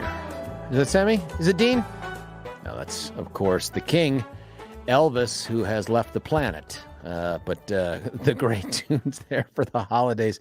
Billy's got billions of these things. I wish we could do another Christmas show, but of course, we're running out of time. We have this one final segment here on this hour, and then one more to go with you. And I promised Dolly we'd get her on the air, and I'm going to fulfill that Christmas wish. Dolly, you're on 710. Hello. Hello, Dolly. How are you? Well, I'm fine. Would you do me a favor? Just turn down the little radio in the background there, just so we don't get that feedback, and then let's have a quick conversation. Yes, I did. Oh, good. I'm 91 years old, and I watched the entire inauguration. Yeah. And I saw all sorts of things happening when the buses came and the police let these people in from the buses. That's when everything started. Mm-hmm. And so. What's your sense of it? What do you think took place there? Well, my sense of it is that Trump is innocent. These things happened. This was all planned. That's how I feel. Who planned it? Who planned it if not the president? And I don't think he planned it. I'm just saying who did it. Well, I don't know, but who did it? That's what they should have found out. That when they had arrested all those people, come off those buses and went right up into the Capitol. I saw all that come on, and the police let them in the back of where everybody was up there. You think the police were part of it, Dolly? They might have been, but it was done by someone else other than Trump. I do not believe Trump had anything to do with the insurrection. Period. So it sounds like why would he? Why would he? What was his object? What was the object? To stay in power. Well. No, but that, of course, I think the election was rigged, but then that's my but see, and Dolly, without going down that road, you can see he would have a strong motive. It doesn't mean he did. I'm just saying he would have a strong motive because his goal was to upend the certification process so that Joe Biden wasn't certified as the winner of the presidential election, and thus leaving open the possibility he could remain in power. That's a pretty good motive. Well, that's true. That's true. But with all these states and all this stuff with the election, I really believe the election was rigged in the different states. I've watched all that. I think Trump is innocent. I don't think he was a troublemaker. I think he's a saver, has saved our USA. I think that independent of whether he's ultimately innocent is less important than he's got to be presumed innocent for the moment, at least when it comes to things like trying to prevent him from accessing the ballot and allowing American voters, whether it's you, me, or someone who doesn't like him, to have a say in voting for president. I just don't think we get to have a legislative body declare him to be guilty of something, and thus he can't run. That doesn't make any sense to me. It doesn't sound like America. No, you're right. You're right. He should be allowed to run because it's just amazing how they've all been against him, and I don't understand it because he done so much good. But we know the election was rigged. We know all the things that's happened. Look at the Arizona situation. Well, I don't, in Dolly, without opening that Pandora's box, I don't know that the election was rigged. I don't feel that way because no one has presented me with anything other than smoke, and they've demanded that I say that not only does the smoke mean that there's fire, but there was arson to start the fire. I can't do that. My prosecutor brain doesn't work like that. Well, you got to bring me the evidence. Well, I'm not good enough to do any of that. Oh, Dolly, come on. You're plenty good. And Dolly, by the way, Merry Christmas. Well, Merry Christmas to you all too. Enjoy it. And we will talk to you probably in the new year, if not next week. Now, I'm going to be back next week. I get Monday off, but I'll be back, of course. Billy's going to take Monday and Tuesday, and then I'll be back with you the rest of the week, and then we'll start heading into the new year. We'll do some predictions, this, that, and the other, but I want to continue to have conversations with you.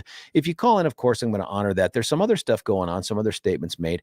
Guy named Hannity. We'll talk about that, too, when we come back. You stick around. It's George Brauchler on The George Show. You're listening to 710 KNUS.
Billy, I get the Benny part of this. Who's the singer? Peggy Lee. Oh, my goodness. Peggy Lee. Benny. On the horn, I presume. George Brauchler with you here on the George Show, 710 KNUS. We're in that final hour of the pre-Christmas show. It is Christmas Eve, Christmas Eve squared, or as Billy has coined, Christmas Adam. Because, of course, Adam coming before Eve, at least in the Bible that I've looked at.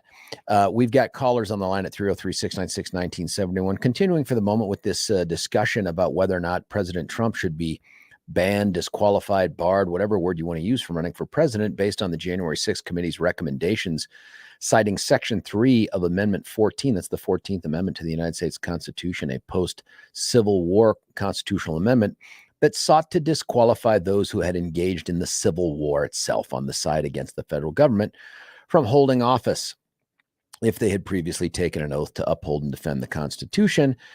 Congress can make that disability, that's what it's called, go away with the 2/3 vote, and they did just that after the Civil War. And the question is, should President Trump be barred from running for president? We've had a pretty good mixture of views here of whether he should, but also how he should, because I just don't think Congress has the ability to pull that off.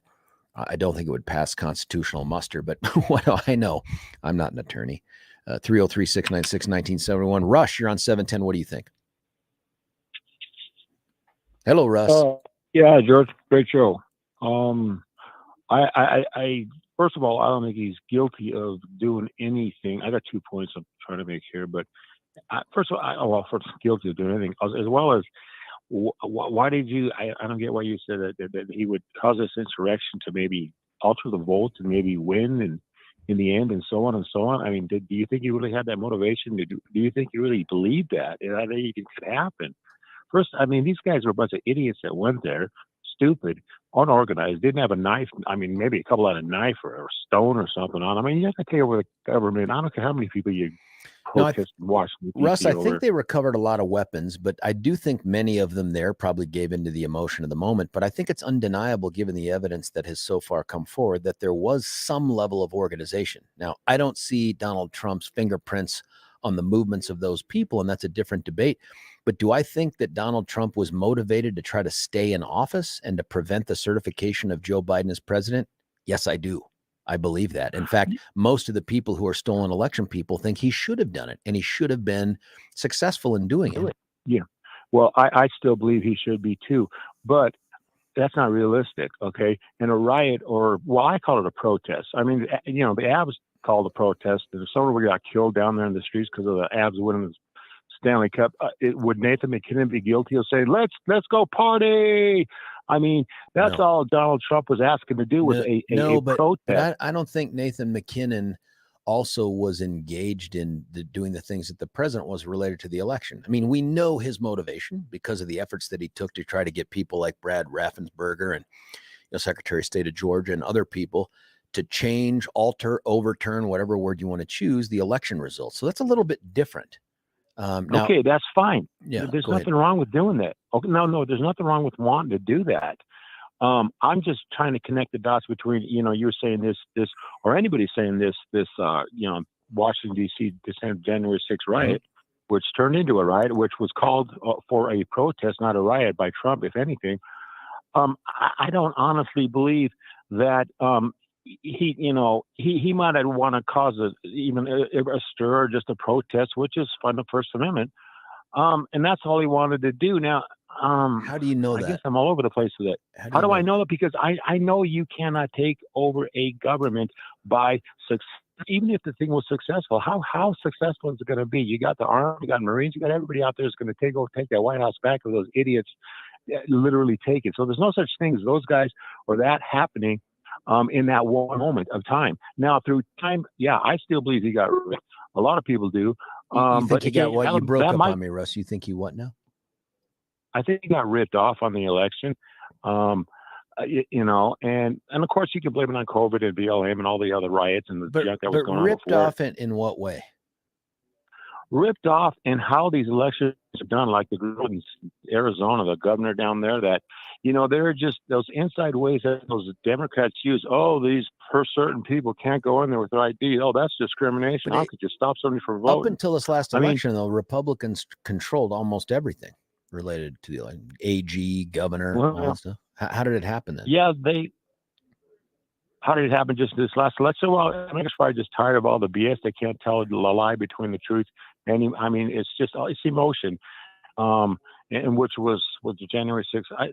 It was just emotions, basically. People don't want to deal with it anymore. They don't want to hear about it. They don't want to know about it. They just want to go on with a peaceful guy that sounds real sweet like Biden. He sounds better than Trump. So, they're going to go with that. I mean, they're just happy with that. They want to feel better. They're tired of the riffraff and the forth and back stuff going on. So, how they do it, that's how they do it. President Trump and his folks are the riffraff they were tired of, or you think it's something else? It's all the riffraff. Whoops, sorry about that. My phone. Riffraff. Riffraff comes from the Democrats stirring up Trump, like they're doing right now with the hearings over there. They got nothing on the guy, and yet they want to make sure he doesn't run again. That stupid phone of mine and battery's dying. So riffraff. Who could design that? Democrats can do that, and they do it all the time. That's the butter. They love it. And then they like to blame it on guys like Trump. So, and then America can't tell the difference between what's really true and what's really not. Is it Trump or is it Democrats pulling their tail? Well, they can't see the Democrats pulling their tail because Democrats are better at doing that and getting away with it. Russ, the part I'm struggling with here is you said, hey, I think Trump probably legitimately won the election. He was ripped off. If that's wrong, if you didn't say that, tell me. But if that's true, then how are we blaming Americans for being misled, misguided, misinformed, all that other stuff? It sounds like they weren't. If they voted for Trump and he should have won, then what did Americans do wrong? Well, 4 years ago, they probably more roused up wanting to vote for him back then. This last election, they probably were tired of it. Because if you don't get nowhere with all the riffraff, with all what Trump's saying or whatever is going on, people give up on it, and the Democrats are better at smooth talking it all over and making them sound like the sweet leaders that they seem to be. So that's why last time they wanted Trump. This time maybe not as much. Who knows? I don't know. I don't know how much ripping off was going on in this election. I mean, that's again remains to be seen. But two different elections, and the second one, people were just tired of the riffraff, whether it was true or not, whether it was really Trump or not, whether it was Democrat run, and they get away with everything they do. Democrats, if that's true, Russ, then it sounds like what you're saying is I agree that the American people exercise their will in not returning him to the White House. I just disagree with them. And I disagree with them because you think they made decisions for the wrong reasons or they were given bad information. Well, sure they are. I mean, that's the media. That's all. I mean, what do we hear about Trump other than he's a bad guy? And we don't have a challenging opinion on the other side. Hardly. I mean, you got Facebook or Twitter or not you literally. I mean, you're not literally pulling the Trump wagon, but I just, it's just how they manipulate the whole system. And it's hard to prove. I'll never prove. No one will ever prove it. Or maybe they will. I mean, with the Twitter and Elon Musk and all this new stuff coming out, maybe some stuff will come out. But it goes forth and back. It always does. It always will. I mean, there's corruption in politics, and I guess that's where I'll leave it. I guess because how what are you going to do? But to say he knew what he was doing when he caused this the thing January 6th, it was a protest. It was a simple protest that turned into a riot by idiots. He can't control what people are going to do, no matter what he says and how they want to take it and turn it into something else. Well, that's not his fault. That's like I said, Nathan McKinnon doing something that it's a same thing. You cannot control what people are going to do. They have choices. It's called discrimination, whatever you want to call it. It's a variety of choices Russ, that people use. Whether you think he's responsible for encouraging it, don't you feel like dude could have right away come out and said, hey, whatever's going on in the Capitol, I don't support that. Disperse, man. Go be peaceful. Get out of the Capitol and start following the law. Couldn't he have done that? Yeah, he could have done it. But you know what? He probably did feel the same way as those rioters, and probably didn't want to, and probably chose not to. He's not guilty. Hopefully, he's not guilty of doing nothing by not doing anything more. That's true. He should have done more. But at the same time, he's got the right to feel the same way, president or not. And if he was more or less happy about it, he's not going to admit it, but he probably was. Just because of the act of protest, that's what's made him feel good. That's what made America feel. That's what made me feel good. And I said this about the BLM folks too. Protest is one thing, but you don't conduct a protest by trespassing a federal building, occupying the speakers thing, stealing stuff, breaking things. That's not a protest. That's a riot. And when that riot is motivated by a desire to upend the democratic process as codified in our laws and Constitution, that's an insurrection. That's not upend. That is just making a point. If Making a point. The point is we don't want you to continue to follow the law. We don't want you to honor whatever the votes were from the states. We don't want you to complete the process that is constitutionally directed. That's just a protest. That's making a point. Buddy, that's insurrection. Yeah, it's okay. It could be called insurrection at that point, but I'm just saying who drew first blood? That can't be Democrats? An answer. Can't be an answer. It can't be, well, you did something, so now I'm doing something. Well, that's how wars start, and that's how wars are won. That's how BLM is winning. You think BLM is right or wrong? I don't know. I don't care, but they're winning. So what are they winning? They're winning a lot. They take over the NBA, the NFL. They've taken over everybody. They've got love signs all over the place. LGBT, you name it. So what about that war they're fighting? And what about that war they're winning? And no one's complaining about that. I mean, that's a bigger war. Well, it's a big war, yeah, and they're winning a lot. And I'm not, so that's how, I guess that's how things get done. Maybe at that point. Russ, we can't tolerate that. We can't be the ones that say, well, hey, you drew first blood, so anything I do in response, you just earned that response. We can't be those people. No, well, it's kind of hard not to be. What else are you going to do? You're going to go along with their way? We could call it principles. We could call it the law. We could call it a whole bunch of things. But what we can't do is go to some Wild West version of you do something to me, I'm going to do something to you. Eye for an eye. That's Hammurabi's code, man. That's not the New Testament at all. No, it's not. But that's kind of what that it gets to that point where, I mean, look, they already beat us anyway. I mean, with BLM and the media and everybody, it's a one-sided story right now as it is. We already lost the war. So what do we do now? I'm not literally throwing in the towel or nothing. Don't get me wrong, but the bigger picture, the media and what is going on in this world, who's controlling the thoughts and everything else. people want to act up. I don't agree with them. January 6th, and I didn't do. I won't do it myself. But I understand it. I understand where it comes from, and it's not. And like I said, all I gotta do is look at BLM and all the excuses they use. I understand why people break into homes and steal stuff. It doesn't mean I don't condemn it at every turn. Russ, Merry Christmas, my man. Thanks for the good conversation. Thanks for hanging on through the top of the break. Merry Christmas to you, man. Russ's line is open at 303-696-1971. I want to tell you about two things. One is Gay Ribble. I just read another article today about how interest rates are on a 6-week slide.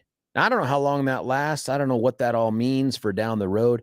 But if now's the time for you to say, okay, we're no longer north of 7 on our mortgage rates for our 30-year fixed. We're talking about getting back into maybe the 5s for a 15-year fixed, or you got some ARM in mind, some adjustable rate mortgage. Don't try to make this decision all by yourself and just by doing online research. It's not a knock on you. It's like you've got a ready-made expert out there, someone who's been in the business of building families and giving them sweet places to live through their hard effort. And that's Gay Ribble with Empower Home Team Keller Williams Realty. She's been doing it for decades.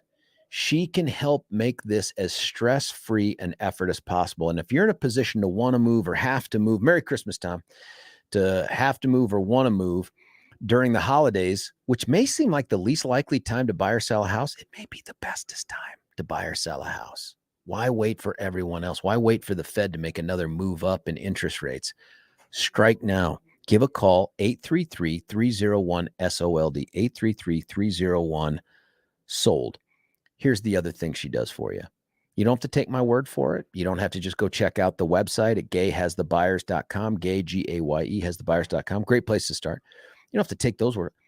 You can listen to the testimonials that they have. We get calls all the time for it, but you can also take her at her word when she puts that word in writing and promises to sell your home. 100% of asking price guarantee program. Who does that? Gay Ribble does. Empower Home Team Keller Williams Realty. They do that. They have the buyers. They have the expertise. They want to help you get into that sweet new home. That's gayhasthebuyers.com. We're going to get right back to the phone lines. Bill, you're on 710 KNUS. Bill, what do you think? Hello, Colonel. Hey. Colonel. How are you? I'm fine. It's full, Colonel, but thank you. Thank you, and thanks for doing your service over in Europe. Well, I don't know I think people are like, if it was Europe in the 40s, I get it. Europe in 2022 doesn't feel a lot like service, but thank you. Yeah, but it's just kind of keeping a watchful eye on. Yeah. So what's going on? What do you think? Well, he shouldn't be prevented from running, not on the basis of, what they've come up with. Because that's just as frightening as all the money that was spent to get him out of office. The millions of dollars. The thing I wanted to comment was, I've been back and forth in California. I was born here for 8 weeks at a time for personal reasons. Yeah. And what I've seen out there is just frightening as to how powerful that state is. There's 39 million people that live there. I know, it's a ton. So this chaos that they keep going all the time, ultimately, the latest example is LA will not allow a gas card vehicle to be sold in LA in 2035. So they've threatened and given all the dealerships warning. We're going to shut your dealerships down unless you convert to electric, which means all the people in LA start saying, I got to get an electric vehicle. Mm-hmm. And then it comes election time and they say, Trump will bring back gas. How am I going to drive around in LA when I'm supposed to have electric? So the subtleties of how they manipulate people that eventually flows to DC and money coming back, all the water controls that are controlled in the Midwestern states out of California, and the money. You either vote for me in Idaho or you ain't getting this in money. That's what's really frightening to me. It's not Trump. It sounds like, though, and you said this earlier, you don't think the guy ought to be barred from the ballot. Whether or not he's going to win or could win or should win, those are all different issues. But even based on what's been brought up by the January 6th folks, you think, no, let the guy be on the ballot. Well, until it's in print. What does that mean? What does that mean? Until there's justification for it that says this law was broken, this, and this, then I want to read it. Jack Phillips, his case is 16-111. I read every single word of it. Wow. To find out, okay, why did they say his rights were violated? I want to read that from the congressional papers before I'll sit down and say, okay. That's smart. Yeah, it's smart. I'm glad you did that. Hey, Bill, thanks for the great phone call, and Merry Christmas to you. Bill's line is open, 303-696-1971. As Bill's line gets filled up, let me tell you, Jay and Jay, I think this has happened once before. It was either Dave and Dave. It could have been Jay and Jay. We have back-to-back Jays. For those of you that are on hold, name Jay, and everyone else, I promise to get to you after a quick break here. The text too keep coming in, and it's all just little different versions on this thing right here. But you can give us a call. You can reach out, hit the text. We'll continue the conversation when we come back. It's George Brauchler on the George Show, 710 KNUS.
Billy says it's the Kinks. I know the Kinks. I just don't know this song until now. Thank you for that great bumper music. George Brauchler on the George Show, 710 KNUS.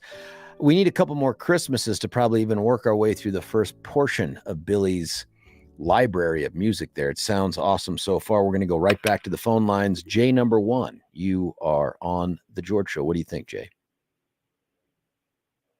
This is Jay number one. All right, here we go. So talking about the insurrection a little bit. Yeah. If you know, originally when the country was founded and they gave us rights to guns and protest and, you know, freedom of speech and everything, of course, some people are going to take it to the nth degree where that means, hey, we can fight back against the country when we feel that there's tyranny, right? So how do you feel about that in terms of, you know, these guys were upset with their country and we've been given certain rights to fight back against our country if we think there's, you know, a real issue. Couple things. One, and I know you probably don't mean it this way, no government gave us anything in terms of rights. They are rights that exist by virtue of us just drawing breath on this free land. That's why they're drawn up the way they are. If you look at those first 10 amendments, the Bill of Rights, they don't grant us anything. They prohibit the government from monkeying around with certain rights we're presumed to have. That's one thing. But two, whatever existed by way of King George III's imposition of government on us at the time of the colonials is a far cry from a system that you and I helped to create and we consent to by virtue of our ongoing elections, our participation, the legislature, all this other stuff. That is a much different thing. The Constitution wasn't set up to say, feel free to pick up arms and try to overthrow this government anytime you disagree with it. That's not our system. I know you know that, Jay. Oh, correct. Right. Of course. But you know, we have people that are going to, you know, think that's the way it works. And what do we do with those people? Especially with the crazy times we're in. But what do we do with those people? They are going to go to that degree, you know? And so what should happen to them? Well, I'm not saying they shouldn't be charged or there's not a crime being committed. I'm just saying, you know, it's kind of like, you know, double-edged sword there.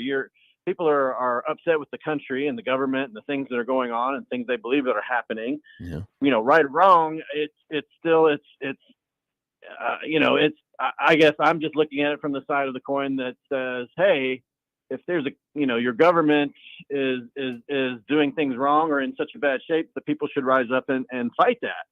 And, you know, a lot of the issues with the election is a very big, you know, problem in this country. So, and a lot of people might take that to the nth degree to try to take care of or to try to, you know, fight the problem that's going on or rebel against the country. So I don't know.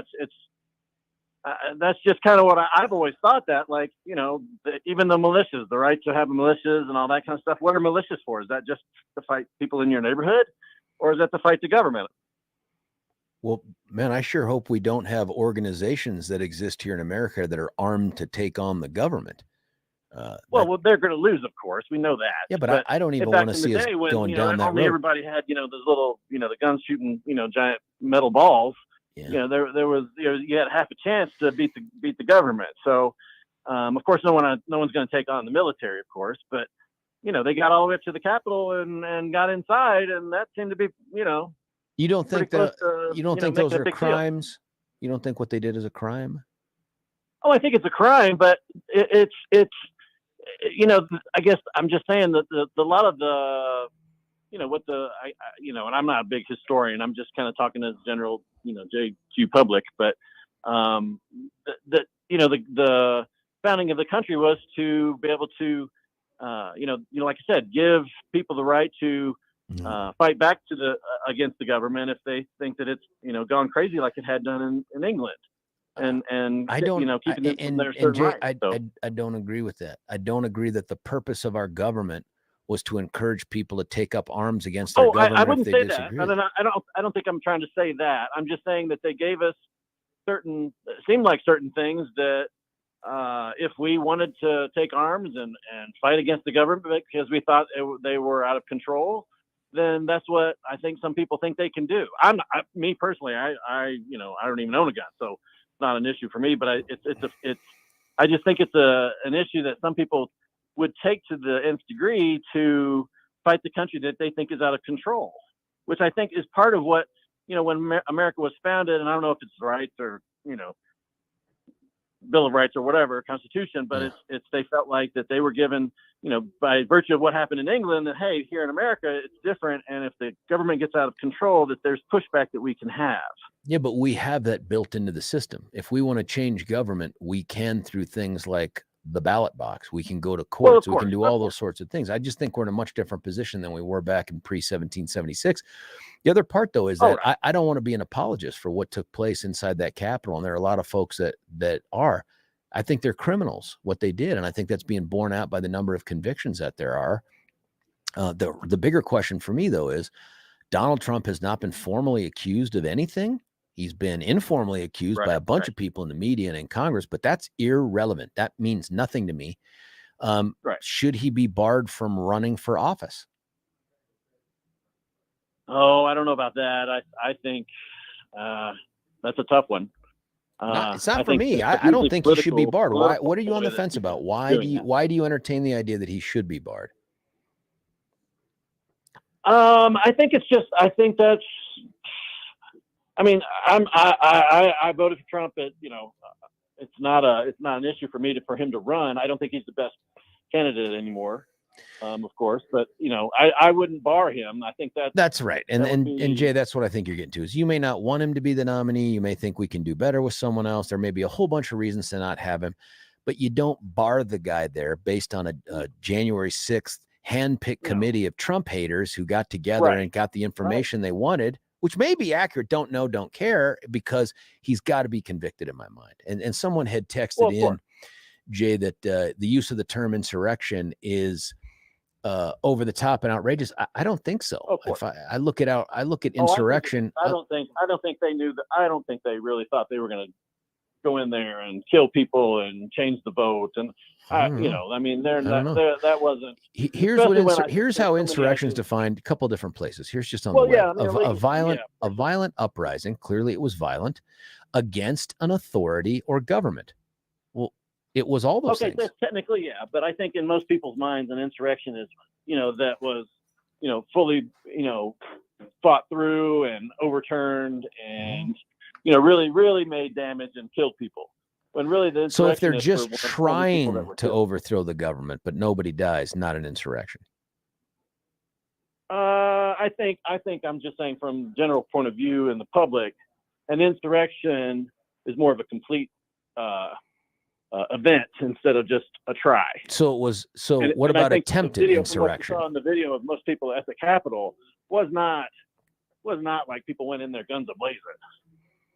Well, I don't. Come on, you got it. I don't know about the guns a-blazing part, but are you saying that attempted insurrection is to be treated differently? Well, that's why I think the word insurrection, and yes, it's a technical legal term, but I think most people think about it as an insurrection. I don't think that's what they were trying to do. What do you think they were trying to do? Well, they went in there to raise a little hell is really what they were trying to do. I mean, and I think they did want to get to Pelosi and all those guys, but I don't. But raise a little hell in what way? Like standing with the other million people outside the Capitol, protesting the certification of the vote. That wasn't raising enough hell. Like the desire to go inside the Capitol was to achieve what? Well, I think it was interesting when they started pulling back the barriers, the Capitol Police, and said, "Come on in." Yeah, I don't know that happened. I've heard that a whole bunch. Oh, there's plenty of video for that. Come on, you had to have seen that. No, I haven't seen anything like that. What I have seen though are videos of cops fleeing and trying to pull down these barriers inside the Capitol to cut off the rioters from the rest of the Capitol, and the rioters putting things underneath the gate to keep. I've seen that. I mean, that's clearly not the cops saying, "Come on in." Where the cops are pulling back the gates or the little fences that are only like 3 or 4 feet tall anyway, and letting them in and encouraging them to come on in. And then even when they're inside, talking to them as if like, hey, welcome to my house. I don't think they were encouraging them. I don't think anybody thought they had the right to do it. Certainly nobody has voiced that in any of the criminal cases. And 140 cops got hurt that day, man. That doesn't sound like an invitation to come on in. Well, I've seen plenty of videos, and it's all out there. You can't deny that there was plenty of people asking them to come in or letting them in. I deny that. I deny that there are plenty of people that were asking them to come in. I simply don't believe it. I haven't seen anything like that. How did they get in? They forced their way in, like in the videos that you've seen where cops are getting crushed. Yeah. or the windows that are being broken. I mean, that stuff happened. That isn't cops saying, come on in.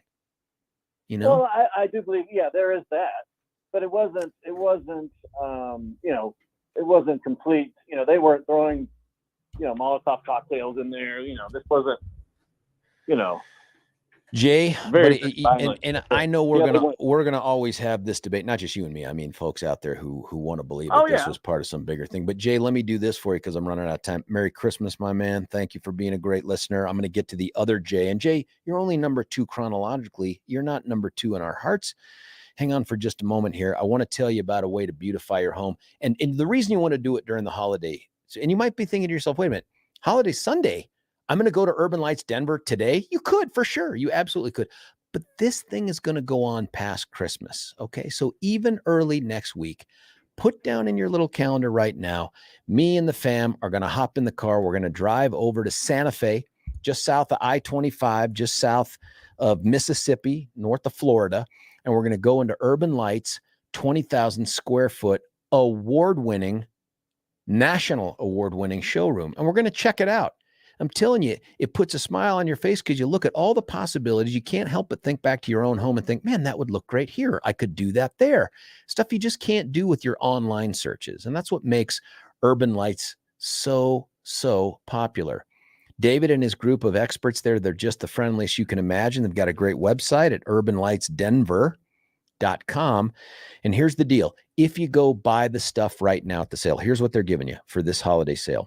40% off. That's 2/5 off. 40% off of MSRP on all lights and decor, all lights and all decor during the holiday sale. Check them out. I say urbanlightsdenver.com. Yeah, take a look, but do yourselves a favor. Hop in the car, head over there for a little bit of a field trip. Tell Dave and them that you heard about them on the George Show. They'll love that. Hey, I want to get to Jay on the phone lines right here. Jay, you're on 710. What do you think? Good morning, George. Morning. So I'll tell you right up front, I am a Trump supporter, but I will say this. I think if you sat down with Trump and had a conversation in hindsight, he'd probably be the first one to say, you know what, probably could have and probably should have pulled the trigger a little quicker and told people to settle down. But why do you think he would say that? Because he hasn't said it so far. What makes you think he would say that now? Well, because I don't think that was his original intent. His intent was that you have the right to protest. You have to keep something in mind, and this is what people are forgetting. He had a very angry man at the time who was absolutely convinced, in fact still is, that the election was stolen from him. And so maybe he wasn't as quick to step up and tell people to settle down as he should have. But you have to put yourself in the moment. It's like criticizing a cop when something happens. You know, you and I weren't there. That person had a fraction of a second to make a decision. It's easy to criticize. Well, Trump had more than a fraction of a second, but you have to put everything into perspective. And that ridiculous asinine clown show that they call the January 6th Commission, I can't tell you how delighted I am that the wise people of Wyoming have thrown Liz Cheney's butt out of there and Kinzinger can go out the door with her. It was just a circus. And there is absolutely no justice for that commission to try and convict him of anything. And that's really my whole point. Yeah, I get that, Jay. I don't think they convicted him of anything. I think they were trying to smear him, of course, and to indict him in public opinion. Well, the whole point of the commission to begin with was to do exactly where they are at this moment, to try and figure out how are we going to bar this guy legally from running again. That was the whole point of this commission from the get-go. I don't doubt that was their end goal. I don't think it was truly a truth-seeking function, but I do think this, and it's in the report, every single one of their witnesses were Republicans. It's not like they had Nancy Pelosi giving testimony. It was or Jason Crow. Well, it's Republicans. Yeah, that's fine. You could handpick Republicans that don't like Trump. You can get some all of that them from the Trump testimony. administration. Yeah. Well, as smart a man as Trump is, even he did not realize how deep the deep state is. In fact, you and I didn't realize it either. We're just now beginning to understand. Jay, are you suggesting though that the folks that testified in that commission, if they gave unfavorable testimony, they were doing so falsely and because they're part of some deep state that's trying to undermine President Trump? No, I'm just saying that as an attorney, you know that you can find people of either party to testify. If you interview enough people, you can find people to testify the way that you want the way that you want to hear. Here's the thing that I hope the Republicans will uncover. What I want to know is how many people were George Soros plants and FBI plants that were inciting the nutcases that are now in jail. I am fully in support of people. If they did violence, if they broke things, their butts ought to be in jail. But 99.9% of the people that were there would have been there for the same reason that I would have been there had I had the time to protest a phony election. And there was stuff going on. Whether or not it was enough to that Trump would have won, who's ever going to know? But I think there's enough evidence out there that that our election system needs to be fixed.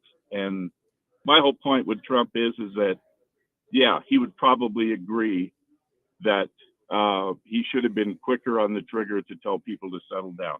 But I don't see where he's committed any crime, and this clown show certainly hasn't proven it. Jay, Merry Christmas, my man. Thanks for the phone call. I don't think he's been convicted of a crime or even really accused of a crime yet. Whatever that January 6th commission did is purely advisory, and I think that's what they're trying to do, is send a recommendation to DOJ. That will be a pivotal decision for that Smith guy. Is it John Smith, Jim Smith, Joe Smith, something like that? And Merrick Garland. Those will be big, big decisions that could have long-lasting generational consequences, honestly. Hey, listen, that does it for this segment. When we come back, any other callers or texts, I'll try to get to those as well, leave you with a little bit of a Christmas message. Then we're going to send you on your way to the rest of this beautiful, although chilly, Friday, and then a wonderful weekend ahead. It's George Brauchler on The George Show, 710 KNUS. Want to take your favorite radio station wherever you go? Well, now there's an app for that. No matter where you are, stream your favorite shows. Tap the app to listen to podcasts. Talk back to your favorite local hosts. At the tone, leave a message. Call the show. Set your alarm. Enter contests and win prizes. All in the palm of your hand. Available now for iOS and Android devices in the App Store or Google Play. And best of all, it's free. Download today.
Who is this, Billy? This brilliant masterpiece.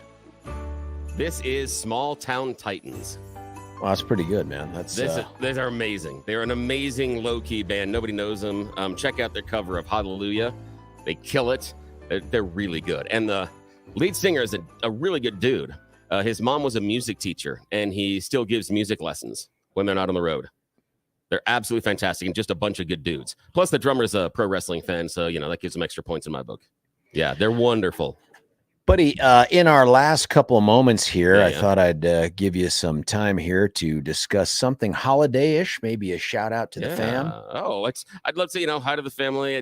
I'm happy that the children are a little bit older. It's easy to buy for the, little kids, because you get something that's electronic, makes a lot of noise, has some lights, and then by about 10 o'clock that morning, you're thinking, God, why did I put batteries in that thing in the first place? But I'm happy we don't have the overnight assembly problems. I have assembled my share of Barbie dream houses and cars and other stuff, but you and I share a personal scar I found out during this last break, a parenting Christmas scar that is one of the worst presents a parent has ever decided to give a child. Children love it. Horrible for the parents. It is called the Giga Ball.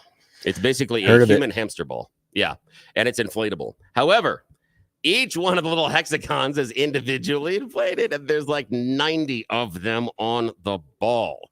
So, oh my gosh, each square, truly, you're right. Yeah, yours truly and George had each spent a night. He only has one. We did it twice, so I've got 2 nights. Made that mistake once. Of having to blow up that bloody Giga Ball. Now the kids loved it. It's wonderful, but no. It was hours and hours, a lot of air, and hours of just hitting the bicycle pump, and then I switched to the foot pump, and finally you're going trying to blow into it, and it's exhausting. It was ridiculous. The kids think it's one of the best presents they ever got. I hate it with a passion. It's awful, buddy. We had one. It got the hole in it. And it was used a few times, and then the kids just moved on. I did not go down that road again. Our kids slept in it. Oh my goodness, that's impressive. Yeah, that's how much it was. Must have been a little bit smaller kids. Yeah. Let me just say this, Billy. Thanks for great season so far. Great year taking over. We've got next week. We have a few days together. But Merry Christmas to, what was the name of the band, by the way? Someone's asking right here. Small Town Titans. Small Town Titans. Yeah, they are phenomenal. Yeah. But I hope you get to spend some great time with the family. Oh, I hope you do too. I am going to run home. Kids are at home already. They're asking me to pick up stuff from the store on the way home. It'll be good. But I've got some air shifts on another job that I'm going to be doing. It'll be a lot of fun. And then tomorrow's all family stuff.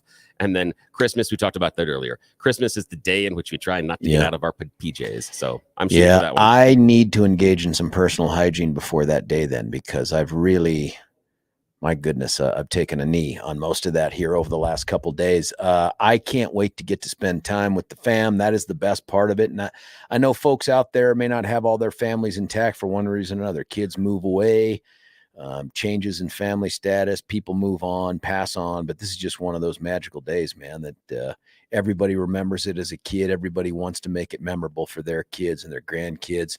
And it's special. Don't forget the true meaning of it. Of course, get yourself into church or do whatever you do to recognize why we have a Christmas to begin with. But I'll be back with you on Tuesday. Billy and I will be back together on Wednesday.